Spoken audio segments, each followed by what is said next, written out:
what is your hatred for John Cena? Yo, when Hulk Hogan takes a rock bottom better than you, there's a problem. There's a problem. My man. All right, so give me the camera. One rock bottom. Yo, no, it's more than that. Show, give me the camera. I got the fucking camera. Kenny, I'm gonna have to do it for you. I'm gonna give you the whole spiel. He came out as a prototype. Whatever. You know, he slaps Kurt Angle. Ruthless aggression. I'm not into that. Whatever. He comes out as a rapper. I'm like, okay, all right, I could dig it. You know, he's from Boston, so that's a strike. You know, us New Yorkers, we don't fuck with Boston too much, but you know what?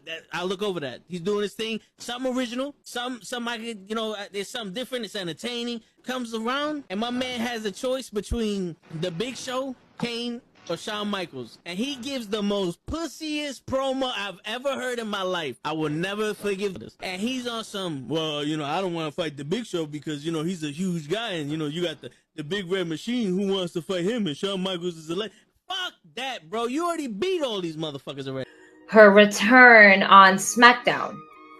Okay. So I definitely read some rumors about that. Because for whatever reason, and I don't know Cody's reason, you turn around and go back, and people are gonna be, you destroyed thrones, and you go back? We have been doing this shit for ages, and he still doesn't know how to take it right. Trust me. That's it. My man, he collapsed with the kick. That's what I'm saying. That's the way he didn't collapse during the sun. It was the kick. It was the He's not even in his fucking chair when he gets in this fucking thing. He's not even in his fucking chair. Yeah, but he goes. Oh! There he goes. Both matches without the wrestlers were in the tape. And on that note, everyone, it's your friendly neighborhood. I stay loose, I stay hype. I stay loose, I stay hype. I stay loose, I stay hype. I could do this all night, cause I do what I like. Yeah, I do what I like. Yeah, I do what I like. Sipping goose, sip is right. And I go with the flow. Yeah, I go with the flow. Yeah, I go with the flow. Cause I know I'm the show. In the zone, here I go. In the zone, here I go. In the zone, here I go. Yeah, they know I'm a pro.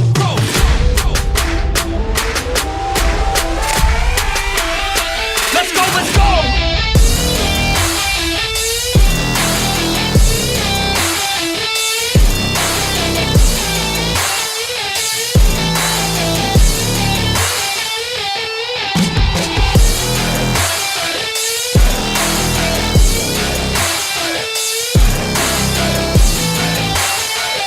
Yeah! Let's go! Here I go, I get lit, I get hype for this shit! Right.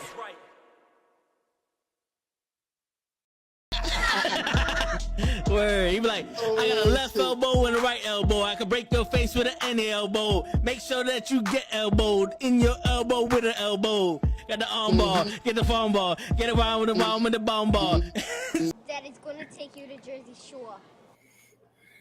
Yo. It's fucking Thursday night. And you know what that means? Fucking wrestling with knuckleheads. Your boy Toe Tag's in the building. Your boy Ray's in the building. What's going on, Ray? Yo, what's going on, bro? What's going on? Wait, yeah, Tyson said it. That's how we gotta start. We gotta be like, yeet. What's going on, Tyson? What's going on, me gente? Yo, I kind of forgot it was Thursday. Yo, I was like, wait, is it Friday already? Yo, the minute fall hit, I can't tell you what day it is. Oh, my boy, he comes into my office today. He's like, yo, can you believe it's already been 4 weeks? I said, 4 weeks since what? I got this tattoo. I'm like, nigga, last week you showed me that shit. You just got that shit last week. He's like, nah, it's been 4 weeks. I said, yo, the government is out to get us. The government is out to get us. Yo, I don't know, man. I think it was because I just did that podcast too. I was like, I feel like the week just flew by fucking doing this shit. So, and now it's Thursday. But what's going on, me? What's up? Chilling, bro. Chilling. Man. Fucking, we got some shit to talk about today. Yeah. And now I get to give my input because I remember the last time y'all had a convo like this, and it's like I'm in the background, like, no, I think he's doing all right, and now it's like I don't know anymore. Right? Like, yeah, I don't want to be right, but you know, I wasn't bullshitting ya. I would just want to say this. Listen, this is not to all wrestling fans, but to majority of the wrestling fans and a lot of the people that fucking speak on behalf of wrestling fans. You need an original thought in your body.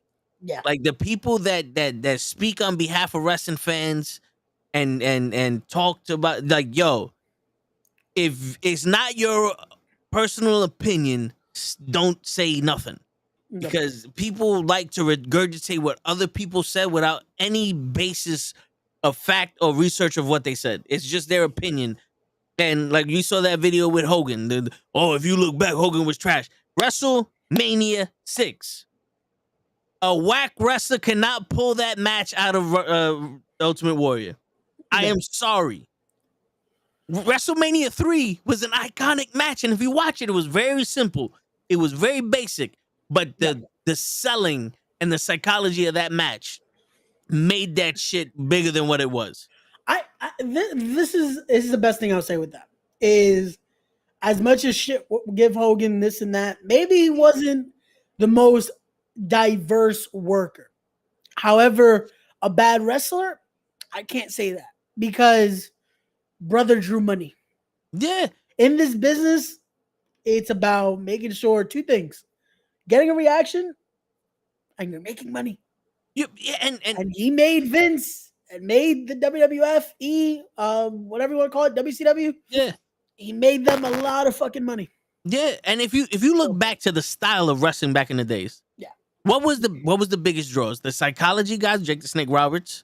You had the flashy guys with like fucking Ravishing Rick Rude and the $1 Million Man. You know what's crazy? That was what was flashy though. And it was the most simplest shit. Yeah. That's when a DDT was a finish and people believed it because they're like, yo, he just dropped him on his head. Fucking the Junkyard Dog, Ric Flair, Hogan, Superstar Billy Graham, all these guys were over the top, energetic, charismatic dudes. Dusty Rhodes. That was the style back then.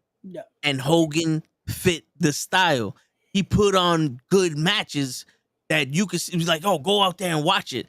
I've never seen a Hulk Hogan match that I wasn't like, yo, turn this shit off. Even the Halloween Havoc Macho Ultimate Warrior Hogan, that shambles of a fucking match, even that one, I was like, you know what? Let me rewatch it. Let me see what happened. Damn, they really fucked up a lot of shit here. There's a few matches that I'll be like, yo. But a lot of it wasn't him. No. Because if you think about it, a lot of it wasn't him. He was in those situations, but a lot of it was. My man was how old wrestling The Rock at WrestleMania 18? And yo, people say that that's one of the greatest matches of WrestleMania. Yeah. Not like move for move compared to Undertaker Shawn, but just the story it told. And again, it took two to tango because it took Hogan to legit. It flipped the crowd. Yeah. Like it made that crowd legit. Was like at one point like, okay, we're going this way now.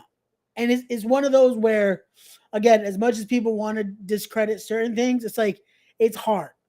But in the same notion, I'm gonna use your argument to defend, and I know you hate him, but John Cena. No, you can. Because, bro, trust me.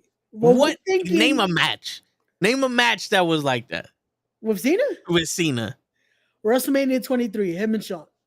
That was Shawn. And that wasn't even that good. Shawn hated that match. Shawn hated that match because Shawn wasn't going over. No. That is why Shawn hated that match. Because Shawn hated that match. Look at Shawn selling. Again, it's a great match. If you look at it for the moves, it's a great match. But look at Shawn selling. When Shawn sells a certain way, you can already tell he's not winning this match. Because he made it evident. His mannerisms are so different when he's not happy about the finish. Or maybe he's not happy about the fucking opponent. Because when he lost to Kurt Angle, my man fucking that I would argue is one of the better matches. Like you have Shawn Michaels Jericho, Shawn Michaels Kurt Angle, Shawn Michaels Undertaker, interchangeable with the best wrestling matches of WrestleMania. Yeah, no, but and what I hate is that Shawn and Kurt didn't get more time. Yeah. That match needed just a little bit more. because that's a match that anyone that wants to study something to get them back into. Yeah. Shit, that reminds me of that. Yeah, I'm gonna put that on the list because that is a match to like get you to really respect the craft and really get into it. Sean and Kurt was one of those. But I'll tell you what, the only comparison I can give Cena to Hogan is that when they put the company on his back, some way or another, he fucking ran with it.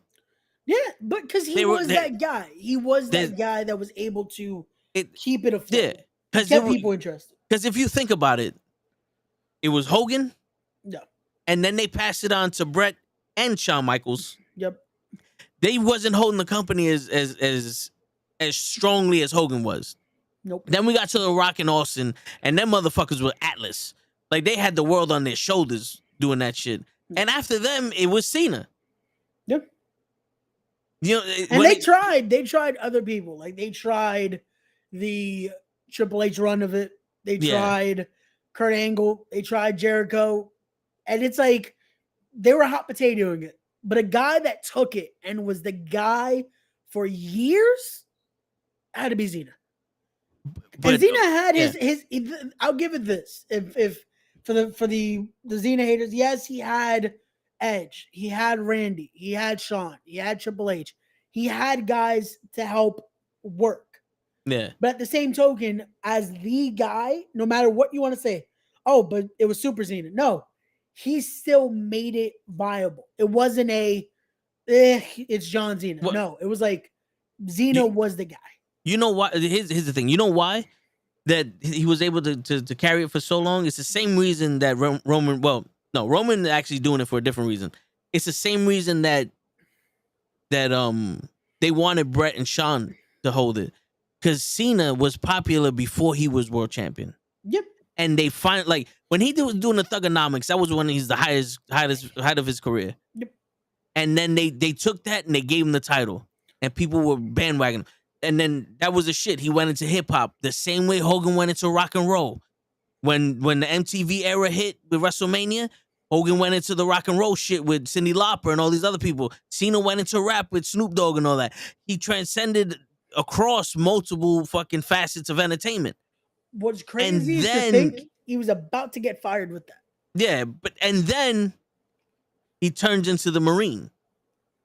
And then he starts, that's when he's like, yo, I got him hooked already. I'm just gonna do this shit. And yo, you could say, why isn't, because you owe him money, Daquan. You owe him money, that's why. He's here to collect. But the like, you could say Hogan only had 6 moves of doom and all other shit. But I would always say it's not about the moves. I don't give a shit about the moves. Because nowadays, every match has the same moves. Yeah. Every match has the 6 moves of death.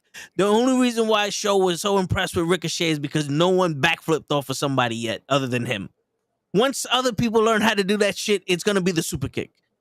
You know what I'm saying? And no, but it already has. That's the thing. And this is why you could have, this is why to me, Jorge Santi, Anthony Gangone, Darius Carter, fucking Tracy Williams, guys like that, who they're innovative with what they do, but it's the most simplest shit. Yeah. And again, you could do the craziest moves ever, but we're going to see someone try to outdo that in the next match. Yeah. And simple shit and moves that actually, where you make it matter, no matter what they do, they can't outdo that because you're giving it meaning. You're making the crowd remember. Like, we've seen it, like shit, the Ahmed and Santi sequence at the last Battle Club show. Yeah. When they're going for the title. Yeah. That little bit of that is like, yo, that's what we're talking about the rest of the fucking show. And it's stuff like that. Where, again, I give it to Ricochet. Ricochet is a very talented performer. But someone's going to try to outdo the shooting star that he does. Someone's going to try to outdo the satellite DDT, because we're going to see like 3 more satellite DDTs throughout the show. Yep. Like, it sucks that now it's like 6:30 used to be a finish. Now it's like you're doing a 6:30 as a next move. What are we doing? It's like, wait, what? That should be it. Yeah. No, it's true. And yo, Taquan, Have you seen Ricochet on any of these TikToks that he does with these girls or that he does for the WWE? My man has charisma. He has a personality. It just for some reason it's not translating over to his wrestling work. Well, they also don't let him do anything that gets to show that charisma. All we get to see of him is either he gets to do his crazy shit or we see Ricochet get beat up. That's all we get. You know what we should have got? And I know we got it a few times, but I'm talking about like this isn't like 5 minutes worth of a match.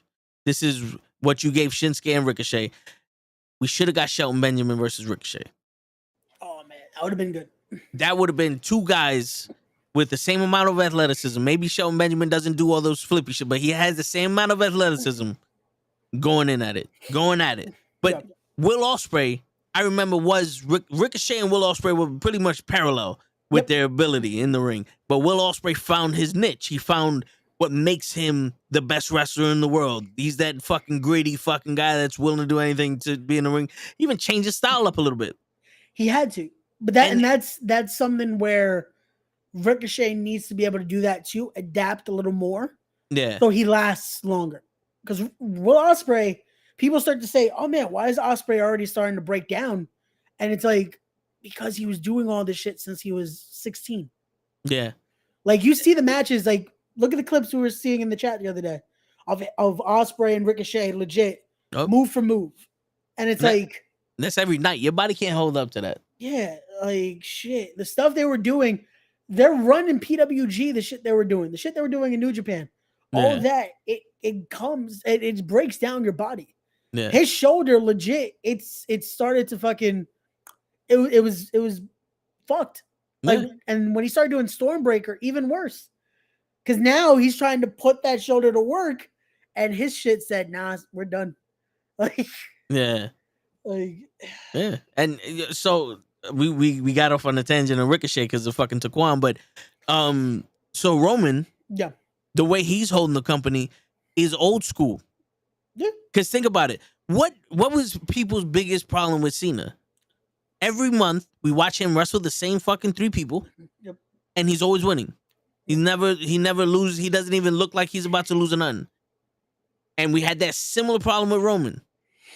He every month the same shit. Like fuck, what the fuck? But with Roman now, we don't see him as often.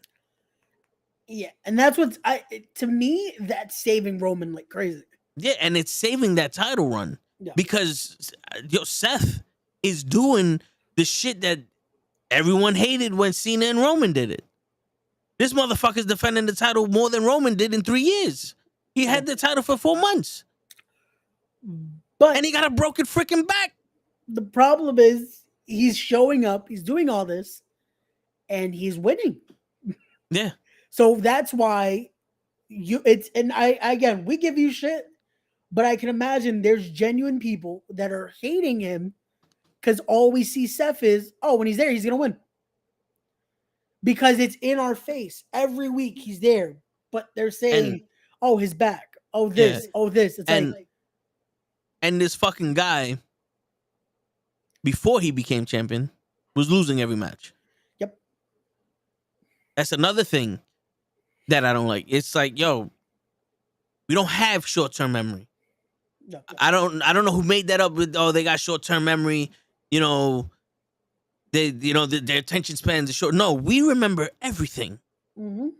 If we had short-term memory, no one would be singing Seth Rollins' song. No one would be singing Jericho's song. No one would be cheering fucking Wardlow when he returned. No one wouldn't know where the O is in the Cody Rhodes thing. Yeah. You know what I'm saying? Like they can synchronize that shit. Whoa! Yeah, they know exactly. It's fucking bullshit. The excuses they come up with. But so now it's like, going back to it, Hogan wrestled every 4 months as a pay-per-view, and he was on Saturday Night Main Event every once in a while. He was the Undertaker as a champion. The champion was a blessing to see. Yep.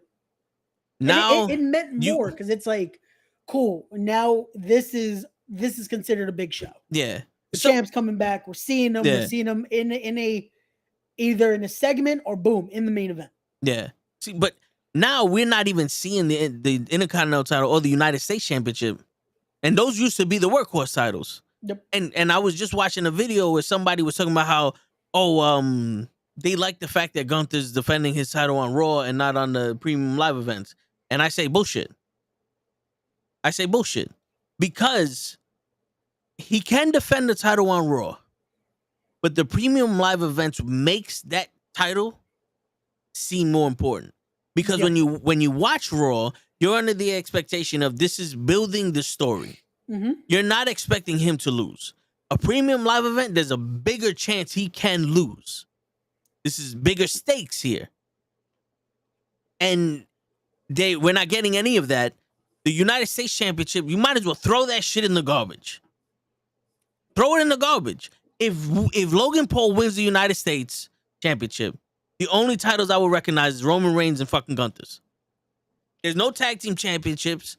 There's no fucking world championship. There's no fucking the United States Championship. There's no 205 Live Championship. There's no SmackDown Women's Champion. And Raw just has a woman, a very hot woman that can beat the shit out of people wearing a white belt.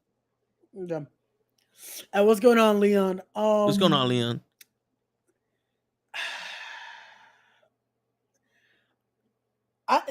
Leon, I agree. It should be on Santos. The problem is, I said it the minute I saw that segment. I mean that thing at the fight. I think they're giving Logan that title, and it's bullshit. It makes no sense because it's like, okay, you're gonna have him have the title, right? But he ain't gonna work a schedule where it's like, we're gonna see this title defended.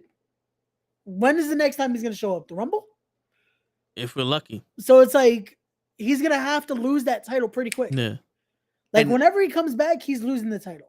Because it's gonna be what, every 4 months we're gonna get a title defense? Like, and yeah, it's fucking ridiculous. And that's the only title that's always on SmackDown. Yeah, so it's like, come on. Like, and then if he does defend the title, who's he defending it against? Yeah. He has beef with Ricochet. Yeah. There's no one on SmackDown he got beef with. Yeah. Also, they announced he's coming to Raw next week. Yeah, because why not? Rey Mysterio's on SmackDown. Yeah. Why is he on Raw? I don't know. And not for nothing, I'm gonna say this shit until I fucking die. The Miz got so much shit for being a reality TV star trying to become a wrestler. Yep. And he had to put up with all that and became 2-time Grand Slam champion. Yep. Logan Paul's a YouTuber. Yep. And they're handing him everything. Legit. Where's the apology to Miz? Because this is bullshit. That's bullshit. And you can say it all you want. The Miz paved the way for people like that, so it's easier for. Fuck that. You still gotta earn something. No. And like we spoke to Dave. You give me 4 months straight to practice one match. I'm going out there. That match is gonna be perfect. You want me to do this shit every day? There's gonna be problems. You know what I'm saying?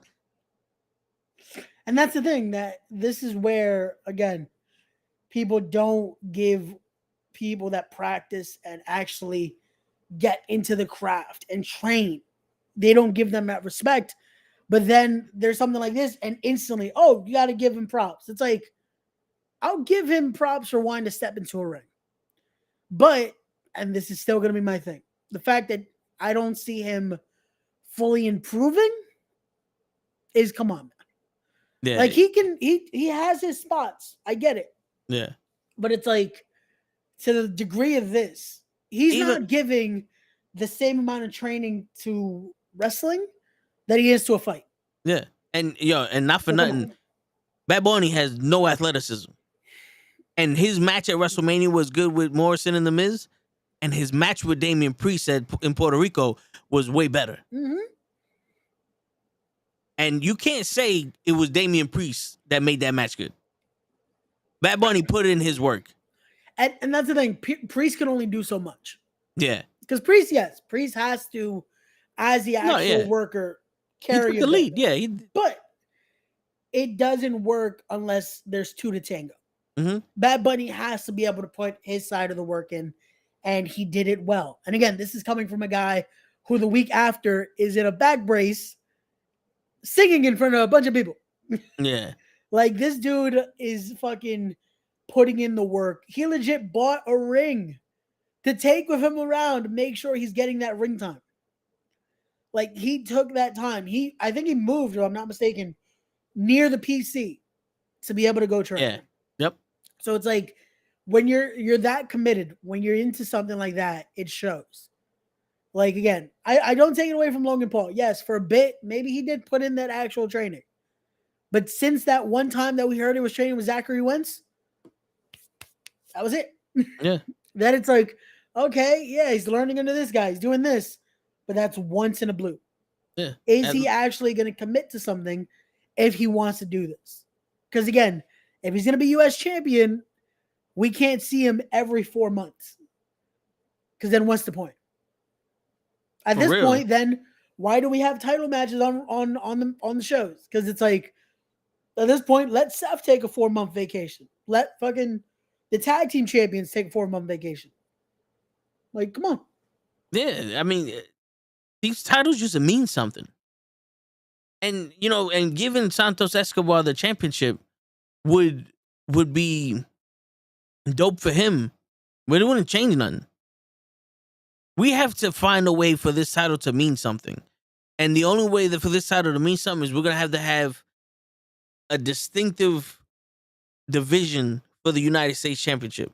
Like, the one thing I loved about old school wrestling, you knew who was an intercontinental level wrestler and who was a TV championship wrestler in WCW and United States. Like, you knew. Like, Mr. Perfect Intercontinental title, Tex Tornado Intercontinental title, Ricky the Dragon Steamboat Intercontinental, Ravishing Rick Rude Intercontinental. There wasn't Hogan getting an Intercontinental title shot. When Ultimate Warrior was Intercontinental champion, there was no there wasn't even thoughts of him getting that world title. Honky Tonk Man, he only fought Hogan because he was a bad guy. But it was legit. This is the people that are in the world bracket. These are the people in the Continental bracket. These are the tag team people. They didn't cross. And if they did, they showed you why you didn't cross. Ultimate Warrior and Macho Man tag team. They fought the Nasty Boys. The Nasty Boys showed them why we are the tag team champions. They didn't just sit there and get their ass kicked by two fucking people that never teamed before. And that is why I loved that era. You get something like that where it made sense. Now you get two random singles guys and they're killing tag teams. It's like, wait, so your tag team division, anyone could jump in and that's it. Like, come on. Yeah. Like, old school wrestling is a thing of the past, but that doesn't mean it's still not better. Because, think about it. The 90s steroids era is a thing of the past, but baseball was a lot better at that time. Yeah. But that's the thing. And we're going to say it's a thing of the past. It's one of those where without that, there is no era now. Yeah. A lot of the things we look at and what we're enjoying, a lot of it resembles what was done in the past. Wrestling, without the generation before, wrestling doesn't become what it needs to be. Yeah. Like, everything is a learning curve. Everything is something where you look at the different styles, you look at what came before, and you adapt and you make it into what works today. Yeah, and if you don't respect the rules of or the structure of way things go, that's when you start getting mayhem. Yeah. You know what I'm saying? I love seeing how athletic these people are. Yeah. But if all you're gonna do is jump off a ladder and land on something hard, go audition for the cast of Jackass. Exactly. Like, I know there's a hardcore niche, and who doesn't love hardcore wrestling? But even ECW, the hardcorest of them all, had legitimate wrestlers, the greatest wrestlers in the world. Yep. There. For all the Sabus and the Sandmans and Ravens they had RVD, Jerry Lynn, fucking Lance Storm, Kid Cash. They had Dean Malenko. Yeah. Let's not forget, Dean Malenko was in ECW. Yeah, Eddie Guerrero was in ECW. The guy we can't name was in ECW. Yeah, all of the Radicals were in ECW. Best way is to say it. Yeah. The Radicals were in ECW. You know what I'm saying? Like, and that's the thing. The biggest point. ECW was the place to get the different style because you got fucking Masato Tanaka, you got Taka Michinoku, you got Mike Awesome, you got the guys that were coming in. Jinsei Kanzaki, the guys that were legit showing off in Japan. Their style came and we get to mix it. And that's where we got to see that. Yeah. And again, that was something for that time. It's like, oh, we haven't seen something like that before. And that was adapted. One of the biggest talent that ever adapted his style and made it his own, Ultimo Dragon. Oh, yeah. Went to Mexico, trained in their style, adapted it for Japan, and then killed it in the US. He became one of the most underrated wrestlers in the history of American wrestling. My man walked around with fucking 20 fucking belts. Yo. He was a champion in every place he went. Legit. The fact that's a guy that I hate that he didn't get a great run in WWE. Yeah. Because I think it was Cruiserweight champion, for like a month? Yeah, I think so. Yep. If it? Yo, but let's equate this to this. Old school wrestling, when it came to showing off the athleticism in the spots, were like watching the Olympic gymnastics. Yep. You go and like, oh, damn, this bitch is some crazy shit. Wrestling nowadays, when it comes to the spots, is like watching your kid constantly jump in the pool. Yep. Oh, watch this. And you're doing the same thing over and over again. At one point, it's like, hey, honey, don't worry about it. And you're talking to your friend. No, I saw you. And you know what I'm saying? Because like the joke says with the talk where it was, what was it? Austin, Undertaker, and Shawn Michaels, where he's like, oh, they're protecting my finish. Everyone's doing super kicks. And it's not like they're doing one super kick here. The Usos at this point throw punches as super kicks. Yep. They're overdoing the super kick shit, which I get it. It's a cool move. It's a cool spot.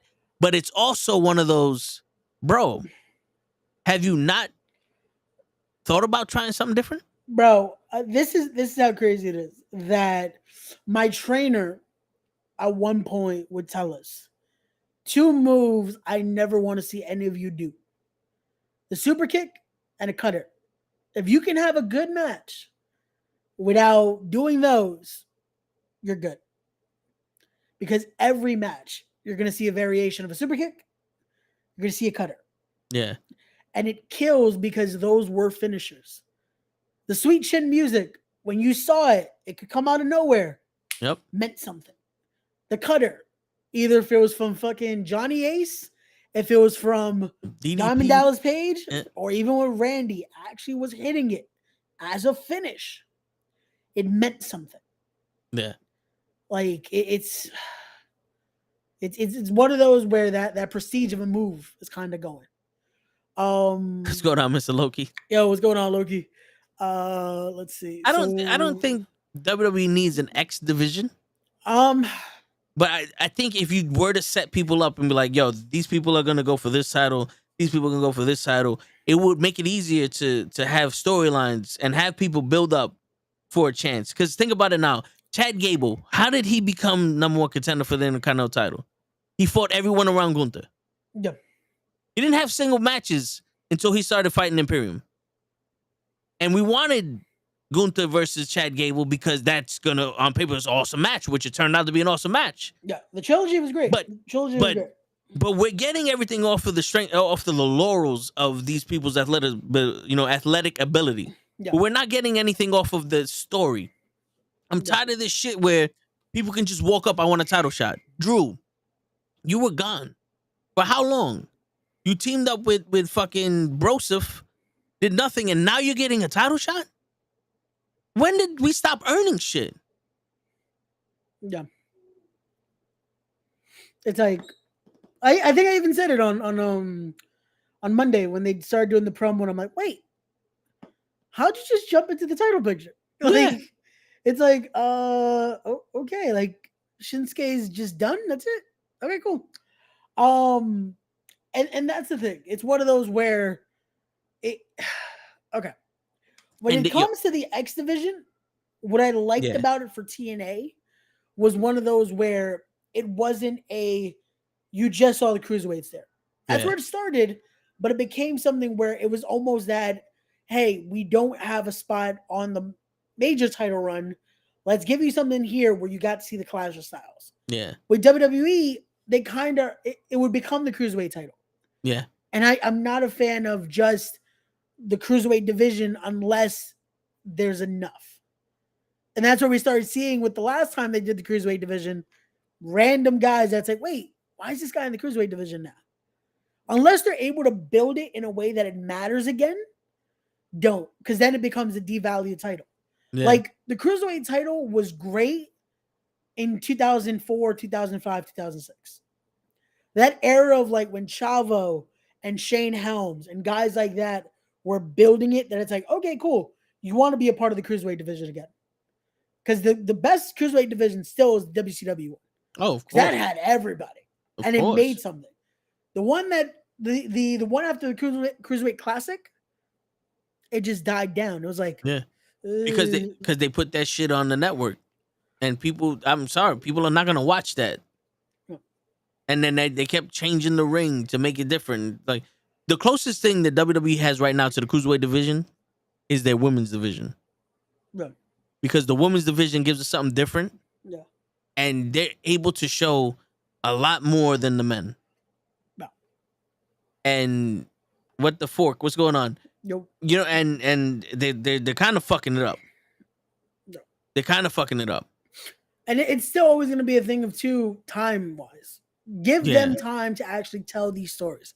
Yeah. Give it time where you don't have to rush a finish, where you get a Stevie Richards video of, why wasn't this account out?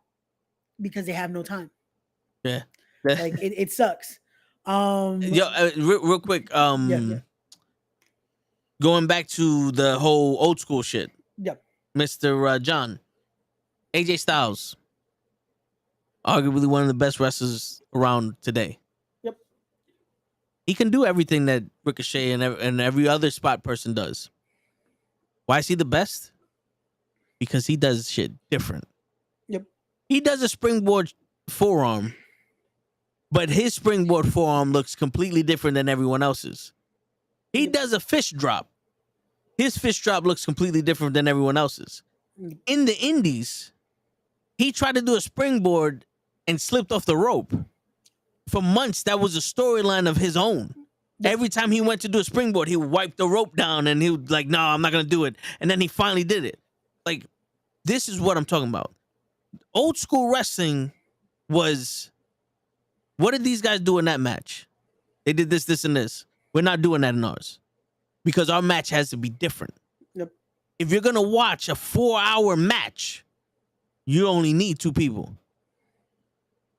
You know what I'm saying? And how does toe tags become different than any other fucking podcaster out there if I just say the same shit they say? Yeah. We could talk about the same topics, but if I don't have a different opinion or a different view of how shit goes, there's no difference. That's what I hate, because a lot of it becomes just carbon copy. Yeah. And it's like, what the fork on Wednesdays we talk about sports. Yep. Today we talk about wrestling. Wednesdays we talk about sports. Tuesdays we talk about comics and video games. Mondays we watch Monday Night Raw, and Fridays is open talk forum where we talk about life, love, and all that other shit. Yeah, Friday we basically just bullshit. So if you want to hear something like that, tune in tomorrow. We'll be here. And we do talk about MMA too. Facts. Different by please. But that's what made the WWE different than WCW. They was like, yo, we're edgy. We're gonna fucking show titties and girls in bikinis and all other shit. Come on, WCW had the Nitro girls. You know they were trying to be edgier. Oh, but the Nitro girls were fucking sexy as shit. Yo, facts. I ain't even gonna lie. My favorite scene in Red and Rumble was when he's poking through that fucking door. I will never forget that scene. Shit, I don't know who that Asian chick was, but when they show her leg, I was like, go ahead. Mm-hmm. Yeah. You know that's how not Triple H, fucking Booker T met his wife. Yeah, His cousin yeah. Ready to Rumble. Yeah, Sharmell That's where he met was the Sharmell. Nitro Girl. Yeah. Yeah, that's crazy. Yeah, crazy shit. But for example, TNA years ago had the BFG series. Yeah, I remember the BFG series. I like tournaments like that, the point system, all that. The problem is you have to be able to set, like, you're gonna give months to an angle like this. Yeah, where you have to have multiple segments. Unfortunately, it worked for TNA because they're filming in blocks. So they're doing all that possibly in like 2 week span. They're filming all that, and boom, now they have months. yeah. With this, it's week to week television. We're gonna seeing that as repetitive. We'll fucking complain. Yep. Like, And it's hard to do that now in a time where it's like it has to be shorter. And the thing is this: the tournaments, the X Division, the 6-sided ring, the fucking double entrance, the fucking the announcers being on the side of that all made them different. It made them an option to watch. If you like professional wrestling, this is something different. This is the niche wrestling that people are looking for because they don't have it no more in WCW. Yeah. It was the alternative. It truly yeah. was the alternative. But let's not forget, WWE has always been based off of them being a novella. They are a story. They're fucking I forgot the English version of soap opera. A soap opera. Yeah. Everything they do is a story. Think about it. What's the best shit that we got in the WWE? DX story. That happened with fucking Bret Hart, Sergeant Slaughter, and then Evolution story. Batista story. Goldberg story. The Rock story. Nation of Domination, all of it story driven. The fucking Bloodline story. It's about the family. It's about him being the head of the table. You can go into all of that shit. That's what catches us, the story. The original matches of Roman versus the Usos, that was the biggest novella ever. Fucking him choking him out. Let him go. Like, that was the biggest novella. But that's what drew people in. And that's what keeps people's attention into it. Because we want drama. We want that mix. Hogan story. Yep. Him fighting fucking Andre the Giant was one of the biggest stories they had. Best friends turn enemies. Hogan, can he survive against the Giant? The fucking Macho Man with Miss Elizabeth and Sherry. Like, that can make grown men cry. Yep. Now the return of a wrestler makes people cry. Like, but you know what I'm saying? It's like yo, the story is what the WWE was built on. And we're not getting any of that. Well, you got a timer on your shit? Yo, for some reason, if I move one, I ordered a new light because of it. For some reason, I don't know if it's fucking burnt out, but it keeps fucking turning off. Oh, it could be the cable underneath the rubber is loose or some shit. It is what it is. I ordered a new light anyway. Nah, I hear you, but that's what it is. It's the WWE's built on stories. Yeah. They were never fucking, we need 5,000 titles. We need this. We need that. They don't need a secondary women's championship. No. They need women's stories. Because right now, the hottest thing in the women's division is being Rhea Ripley.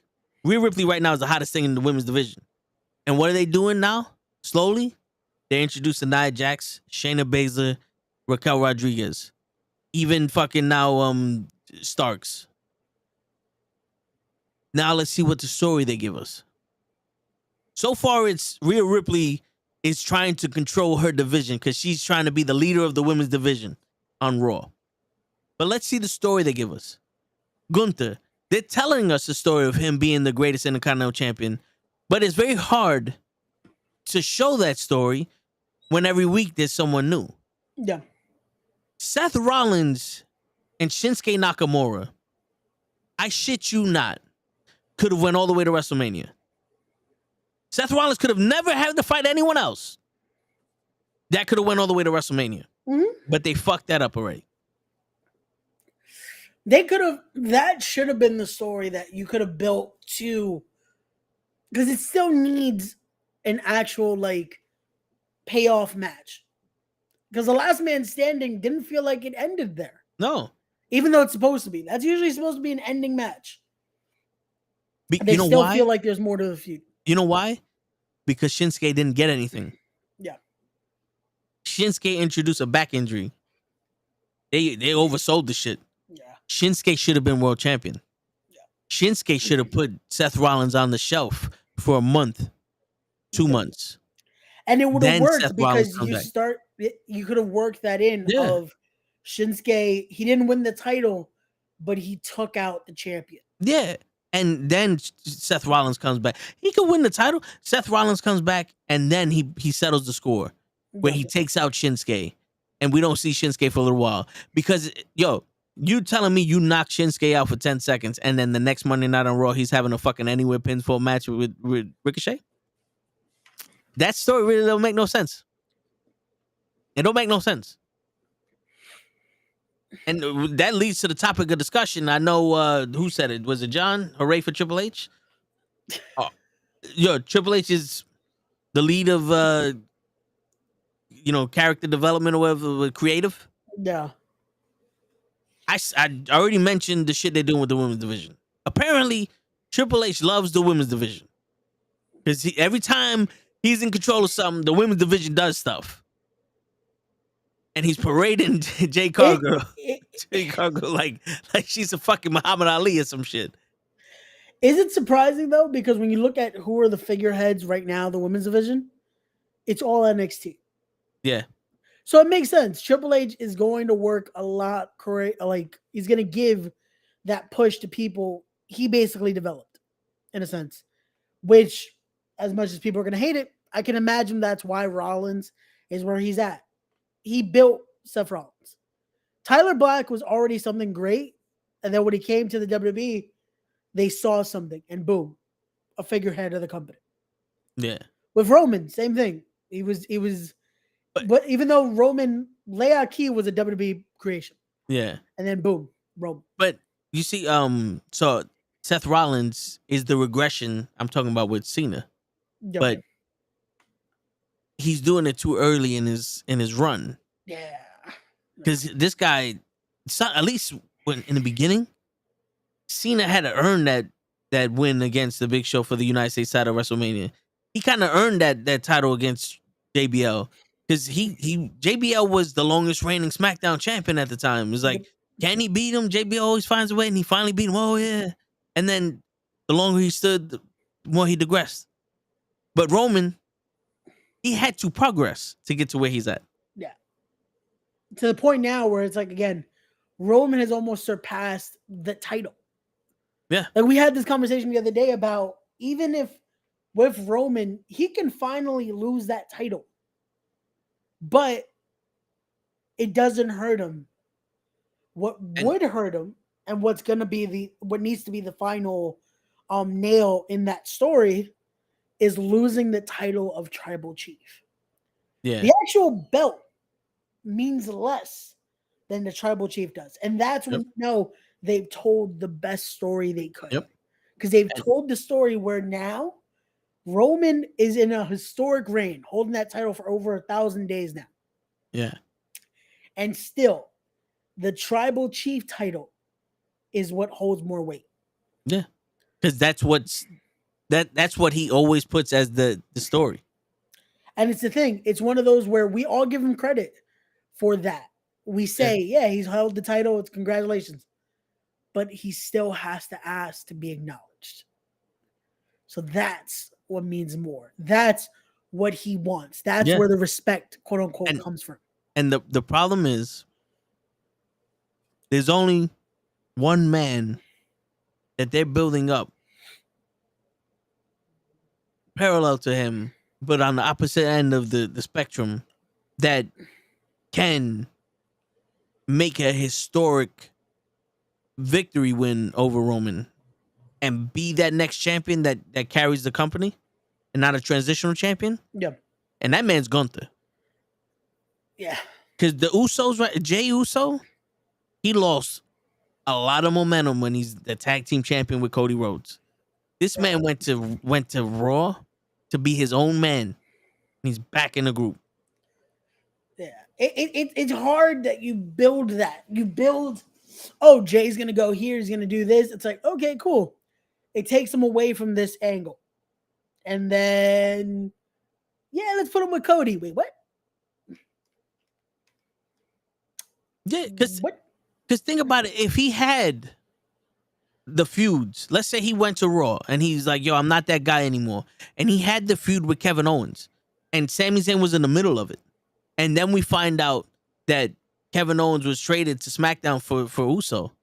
And then now Sami Zayn has beef with Jay. And now he has that feud with Sami Zayn.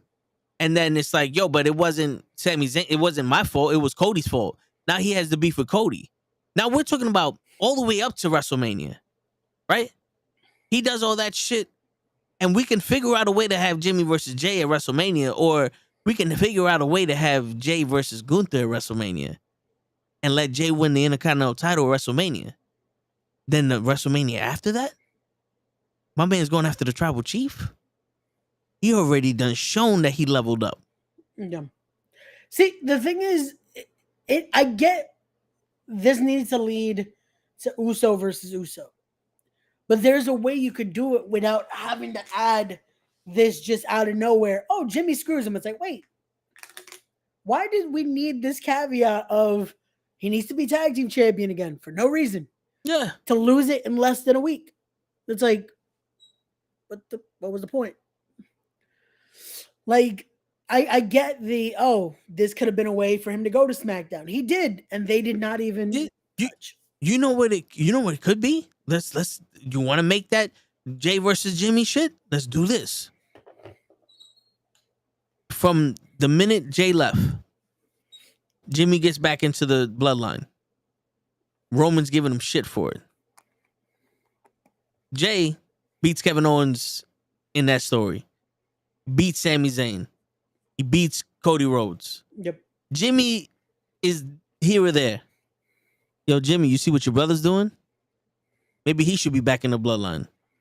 He's earning his spot. He's looking like the next Tribal Chief. Yeah.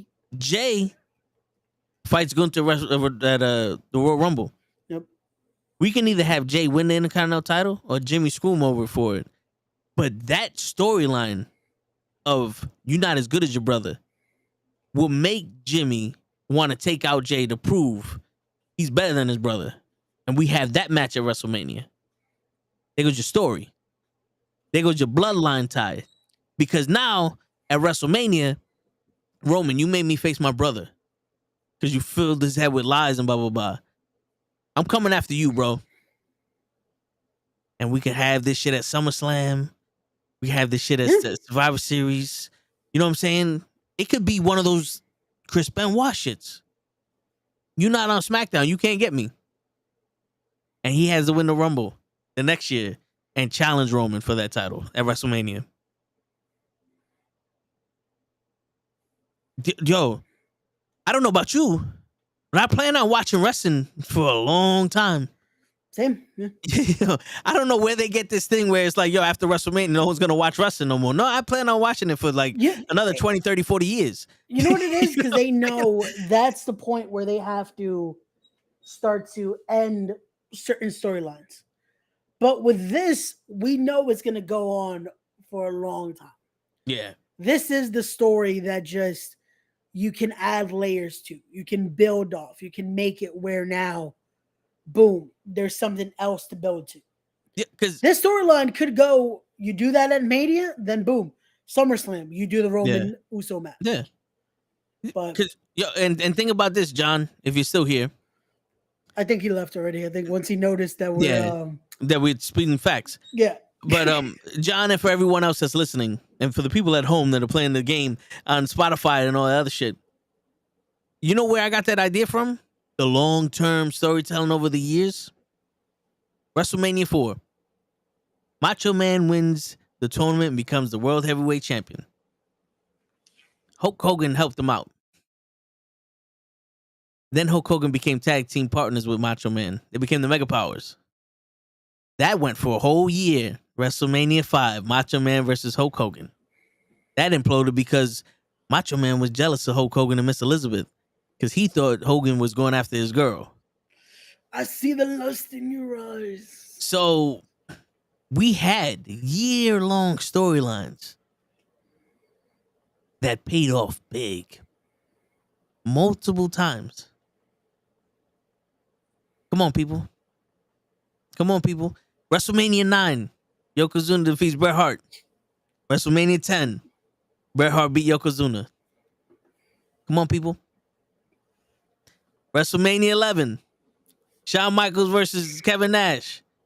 WrestleMania 12, Shawn Michaels versus Bret Hart. Come on, people. It's a growth.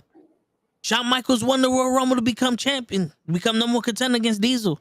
He walks out with not Pamela Anderson, but the other model. Right? Fuck. I forgot her name, but he walks out with her, and it shows Shawn Michaels he might be the popular guy, but he's not ready for the championship. He evolved. WrestleMania 12, he shows that he put in that extra work, and he got to that point where he could be champion. True, but we didn't have weekly TV back then. True, but this is the blessing with Roman. Roman's not on every week. And also, Jenny McCarthy. There you go. Thank you. Roman's not on every week, so we don't get to see him all the time. So it wouldn't be a constant, Jay, I'm coming for you to Roman show. And the beautiful thing is, we don't need Jay to wrestle fucking Damian Priest every week. They have a roster of more than 7 guys. I don't know if you know this. You go on the website, they show you the whole roster. Put some of those people up. You have a 3-hour show. Give us other stories. When you fill us with so many stories, we're gonna be like, yo, do whatever. It can be long. Well, we're not gonna get tired of a 3-year fucking. Yo, we're not gonna get tired of a 3-year story of Roman when you're giving us other stories to watch. Yeah. When the only thing you're telling us for 3 hours a day is Seth Rollins has a broken back. Yeah. After week 2, yo, I'm done. You gave me 6 hours worth of shit. Nah, I'm good. Yeah. And it's like it's something where they forget for everything else, the draft meant nothing. Yes. For something like this, fuck it. Give us, in those 5 hours, you have enough time to spread out multiple stories and give us something that makes us want to tune in to both of your shows. Because you have 2 main shows. The only company to have shows like that where both, it means something there. It's not just we have this and then we have that. Yeah. So. And back in the day when it was actually Raw versus SmackDown and you had Eddie Guerrero as champion and all these people, you can feel that they were trying to outdo each other. Yeah. It felt like completely different companies. It was the SmackDown companies. 6. It was the SmackDown 6 that you wanted to tune into SmackDown because Guerrero was killing it. Mysterio was killing it. Yep. Jericho was killing it. Guys like that had something on there. Yeah, and it felt like 2 different companies. Yep. Now it's kind of like you have Raw and then Blue Raw on Friday. Yep. And that's why I make the joke. It's like, oh, these are house shows. Yeah. They're not any different than what the fuck we saw on Raw. Yep. And I'm telling you now, I don't need to watch SmackDown. Why? Because the premium live events have 1 SmackDown match on them. Sadly, yeah. They have 1 SmackDown match on them. There was 5 matches at Fastlane. You could have fit 1 more, 2 more matches in there and cut down some of these matches. Some of these matches were fucking long, bro. I don't get how they were able to book a pay-per-view with 5 matches. How? How do you have all this talent?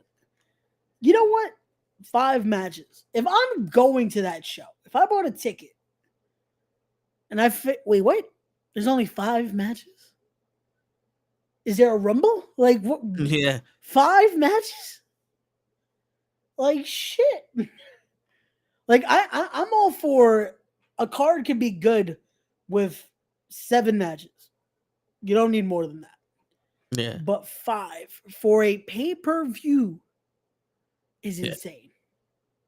Unless it's 5 fucking Survivor Series matches that lead into a Soul Survivor match. Back Then like that in night, works. Yeah, like you could do that and then do the battle royal at the end or an actual like teams in corners. I'll love that. That works. Or you do 5 title matches, then the Royal Rumble. That works. Yeah. Yeah. But just a show where it's 5 matches and nothing else. That's a little that's hard to try to understand with that many people on your rosters. Yep. Like, come on. And the commentary ain't helping either. Yo, his back. He has a broken back. Yeah, I'm watching AEW at work, and I'm listening to Penta versus Jay White. Yeah. And all I can think in my head was, I don't need to turn my head to watch the screen. I know what's happening. Yeah. I'm watching Raw, and I can't tell you what's happening because these motherfuckers are talking about some other shit. All I hear is, Corey Graves, how can this guy win this match? Well, if Alexa Bliss wasn't pregnant, I would be saying she's the demon princess and we would get some other shit. And my wife is Carmella and Seth Rollins got a broken back. And Michael Cole, very insightful. He should really put that into his plan. And, oh shit, he did a roll up and he threw him on the ground. And I'm like, threw him on the ground? What'd he do? A back body drop? Michael Cole? The greatest wrestler, the greatest announcer in the history of the world? The voice of the WWE? You can't say back body drop? You got to say he threw him on the ground? What is he, a fucking Lonely Island fucking rapper now? And I threw it on the ground. Like, wait a minute. What the fuck? Bro, at least Gorilla Monsoon gave us different versions of the name of the back. The Latavius Storide. like this motherfucker turned into a goddamn surgeon when he told us like the femur bone connected to the trombone is being the fucking flustered right now with that hole. He's like, what? I never heard of that part of the body before. Yeah, it's in there. Look at the book. Something. And it kept you interested. And it's like, okay, cool. Yeah. You start to be like, the fuck did he just? Okay, yeah. When Michael Cole is just like, okay, we get it. We get it. We you know what? Mute. Yeah. Let me just watch the match. Yo, and like, shit. And it's not like the wrestling changed because when you watch Ric Flair versus Hogan, a lot of it was Ric Flair going after the knee of Hogan. But boy, did Jesse the Body Ventura turn around and go, see, this is going to stop the strength from Hogan because if you can't stand, you can't fight. And he's like, you see, look, the body slam. And he's explaining the psychology of why a man can't operate at 100% with one leg. Yeah. And why Ric Flair is doing this to the bigger guy and how he's getting advantage of it and is setting it up for the figure 4, not just, oh, Hogan has a broken fucking knee and he can never walk the same again. And he's hulking up and everything doesn't hurt anymore. Let me ask you this. And I feel like this is the thing. Is it because Michael Cole wasn't a competitor? Is that what affects his commentary? Because I feel like I can imagine Michael Cole, again, has been around this so long. He knows the craft. He knows it better than most. But the problem of him not actually being an in-ring competitor like that, I feel like maybe that's what affects the way he has to say it. Because he doesn't know. I don't think it in-ring competitiveness. I think it's the fact that he probably came up the proper way of a sports telecaster. Okay. As a play-by-play, like the proper play-by-play guy. Because if you notice, Mike Adam Lee had the same issue. Ronaldo, he didn't have any issues with it because you could tell he was a genuine fan.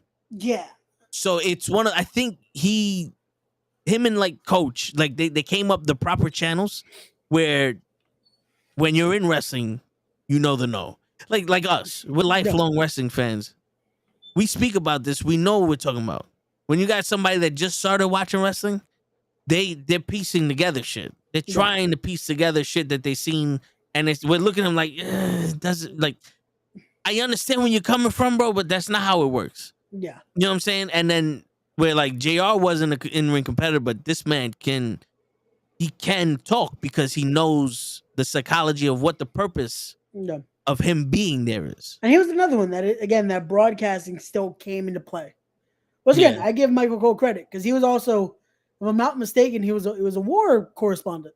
Yes. So it's like you need to be able to have that. You need to have that speaking voice. But when it comes to this, it's like that's what every time I hear it, I feel like it's missing. And it's like just being able to know like that little bit of when you're in there and knowing this is why he has to be that way. Because if I was in there, if they're working my knee, it's gonna mess up this. It's gonna do this. It's gonna do this. I don't want to be like, yo, my knee. Like, come on. Yeah, because you know what I think it is? I think it's one of those things like people love Michael Cole because of the guy he is. Yeah. Like you see Bailey fucking with Michael Cole all the time. So I can imagine Michael Cole's one hell of a person. Yeah. People love this guy. You know what I'm saying?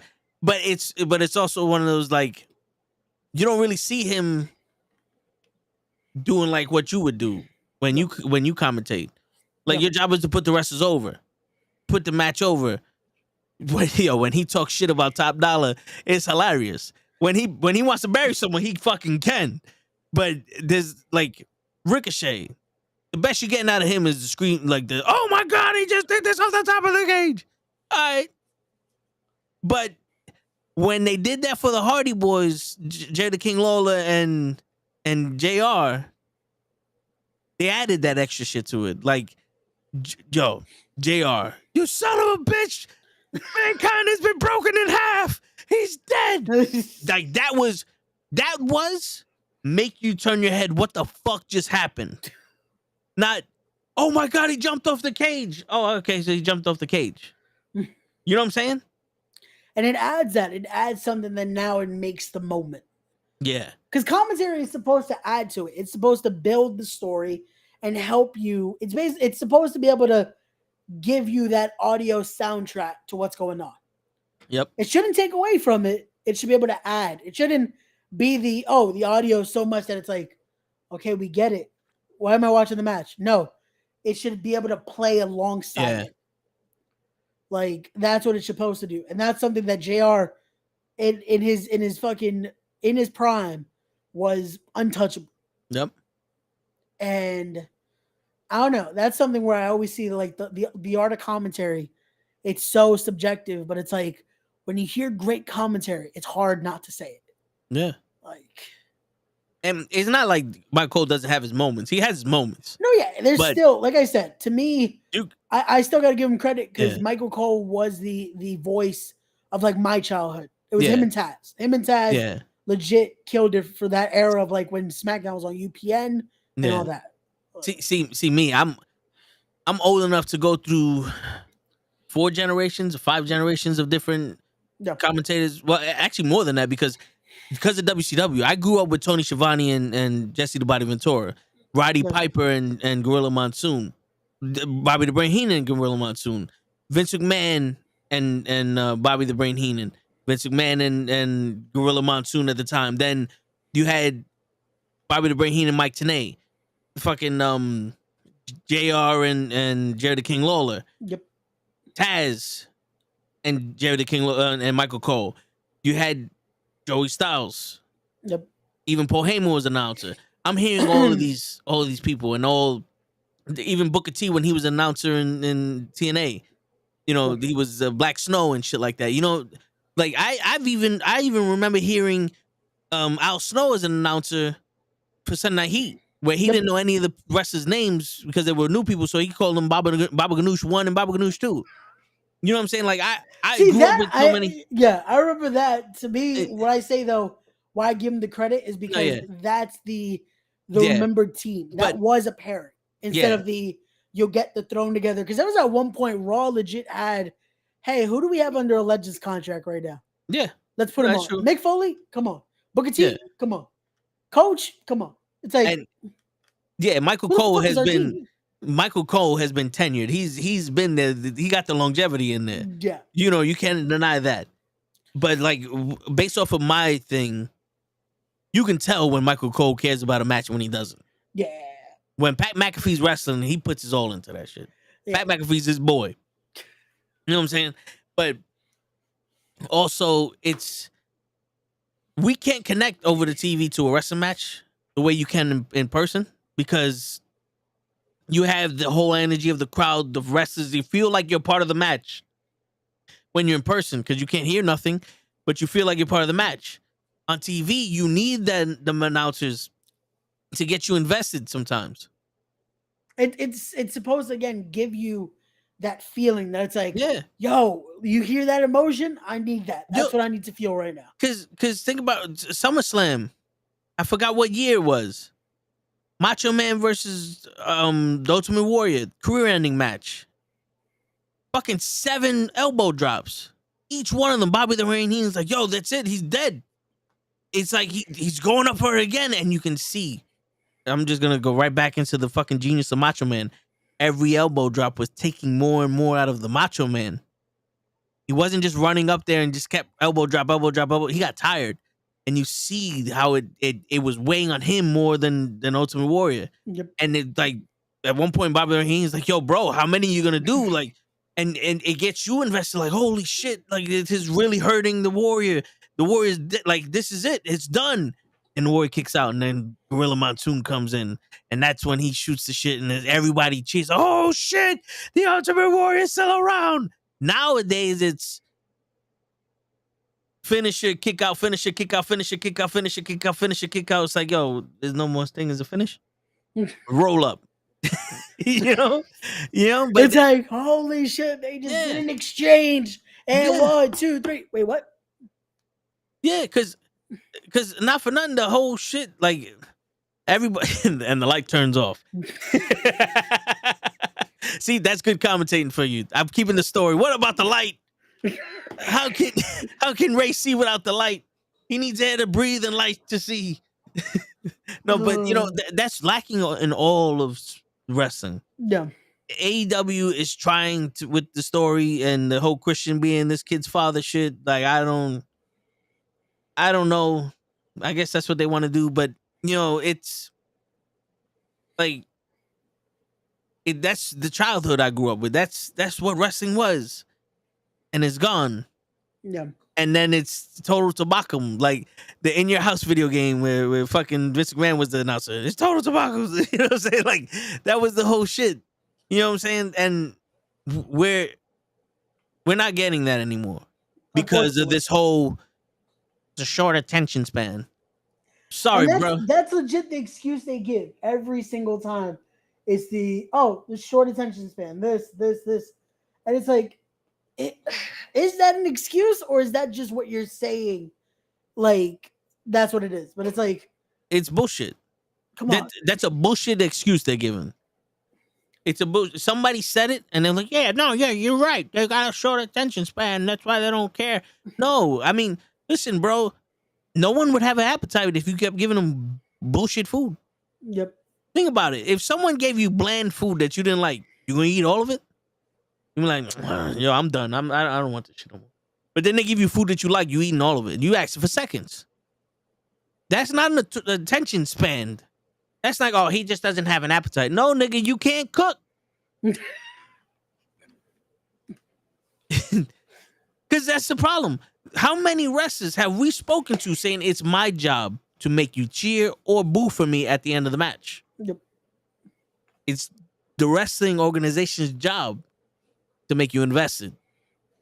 And if they can't do that, if you can't hold our attention for more than 15 minutes, you got the problem. Not everyone that watches wrestling has ADD. No. You know, this isn't a specially broadcasted fucking channel just for people who got ADD. You know, I've been watching wrestling for 35 fucking years. I don't think that's a short attention span. Yeah. But again, no one wants to look at it that way. No one wants to actually give it the credit of, hey, people are invested. You have something. Make it count. Oh, no, they're not going to care.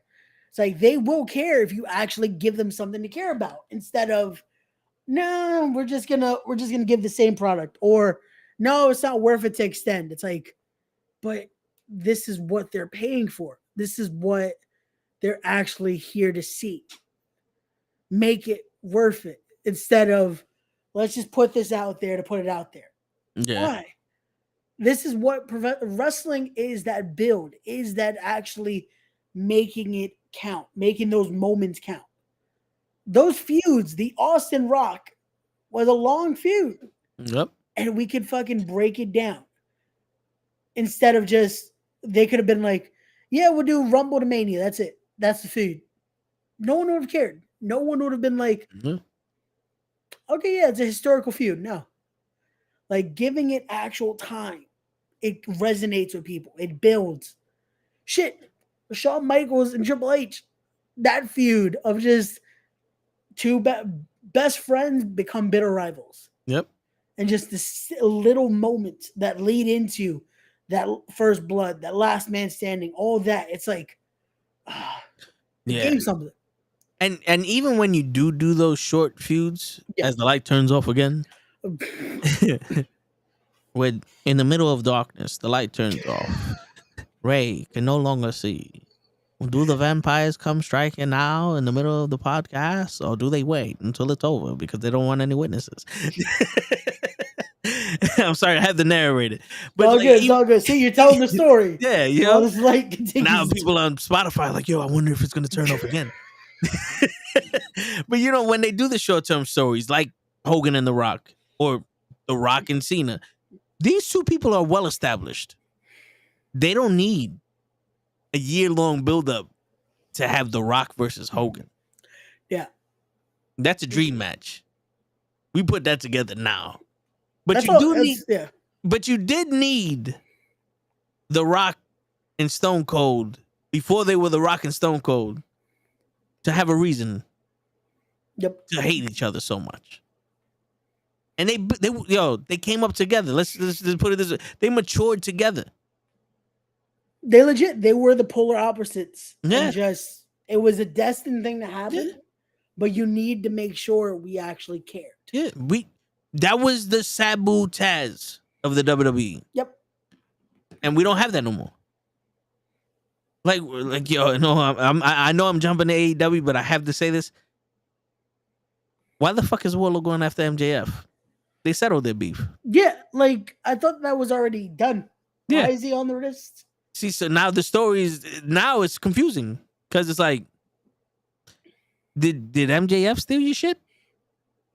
Like, are you mad because you're best friends with Adam Cole and MJF stole your best friend? Like, what happened here, Wardlow?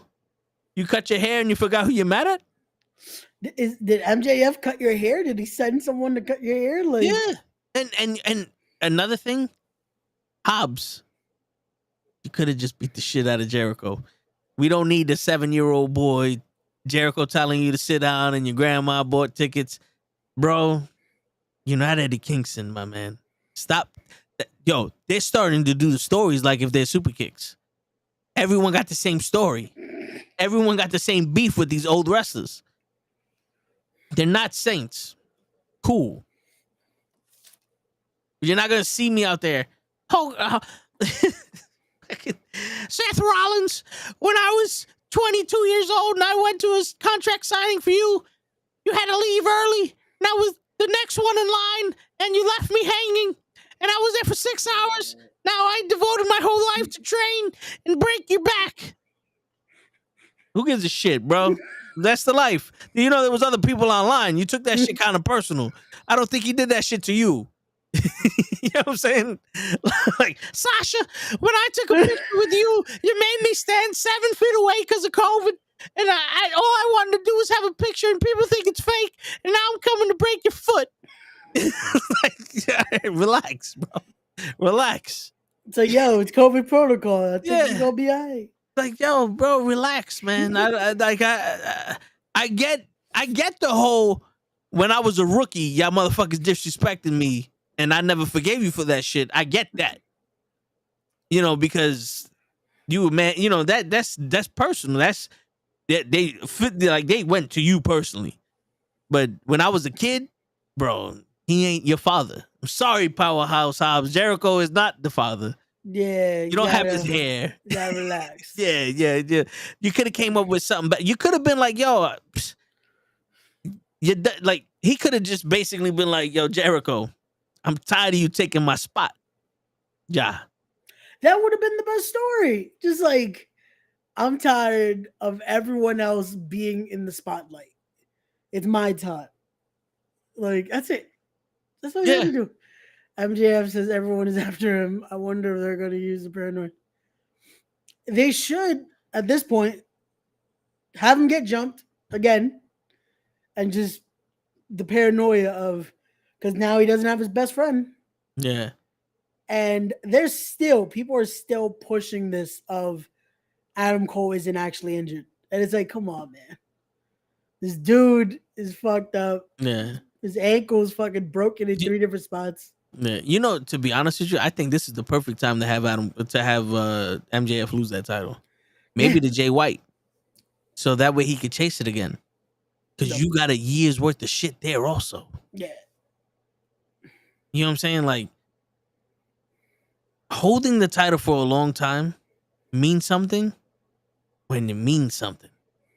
Yeah, right now it's kind of like, like we're more focused on MJF holding those tag titles. Yeah.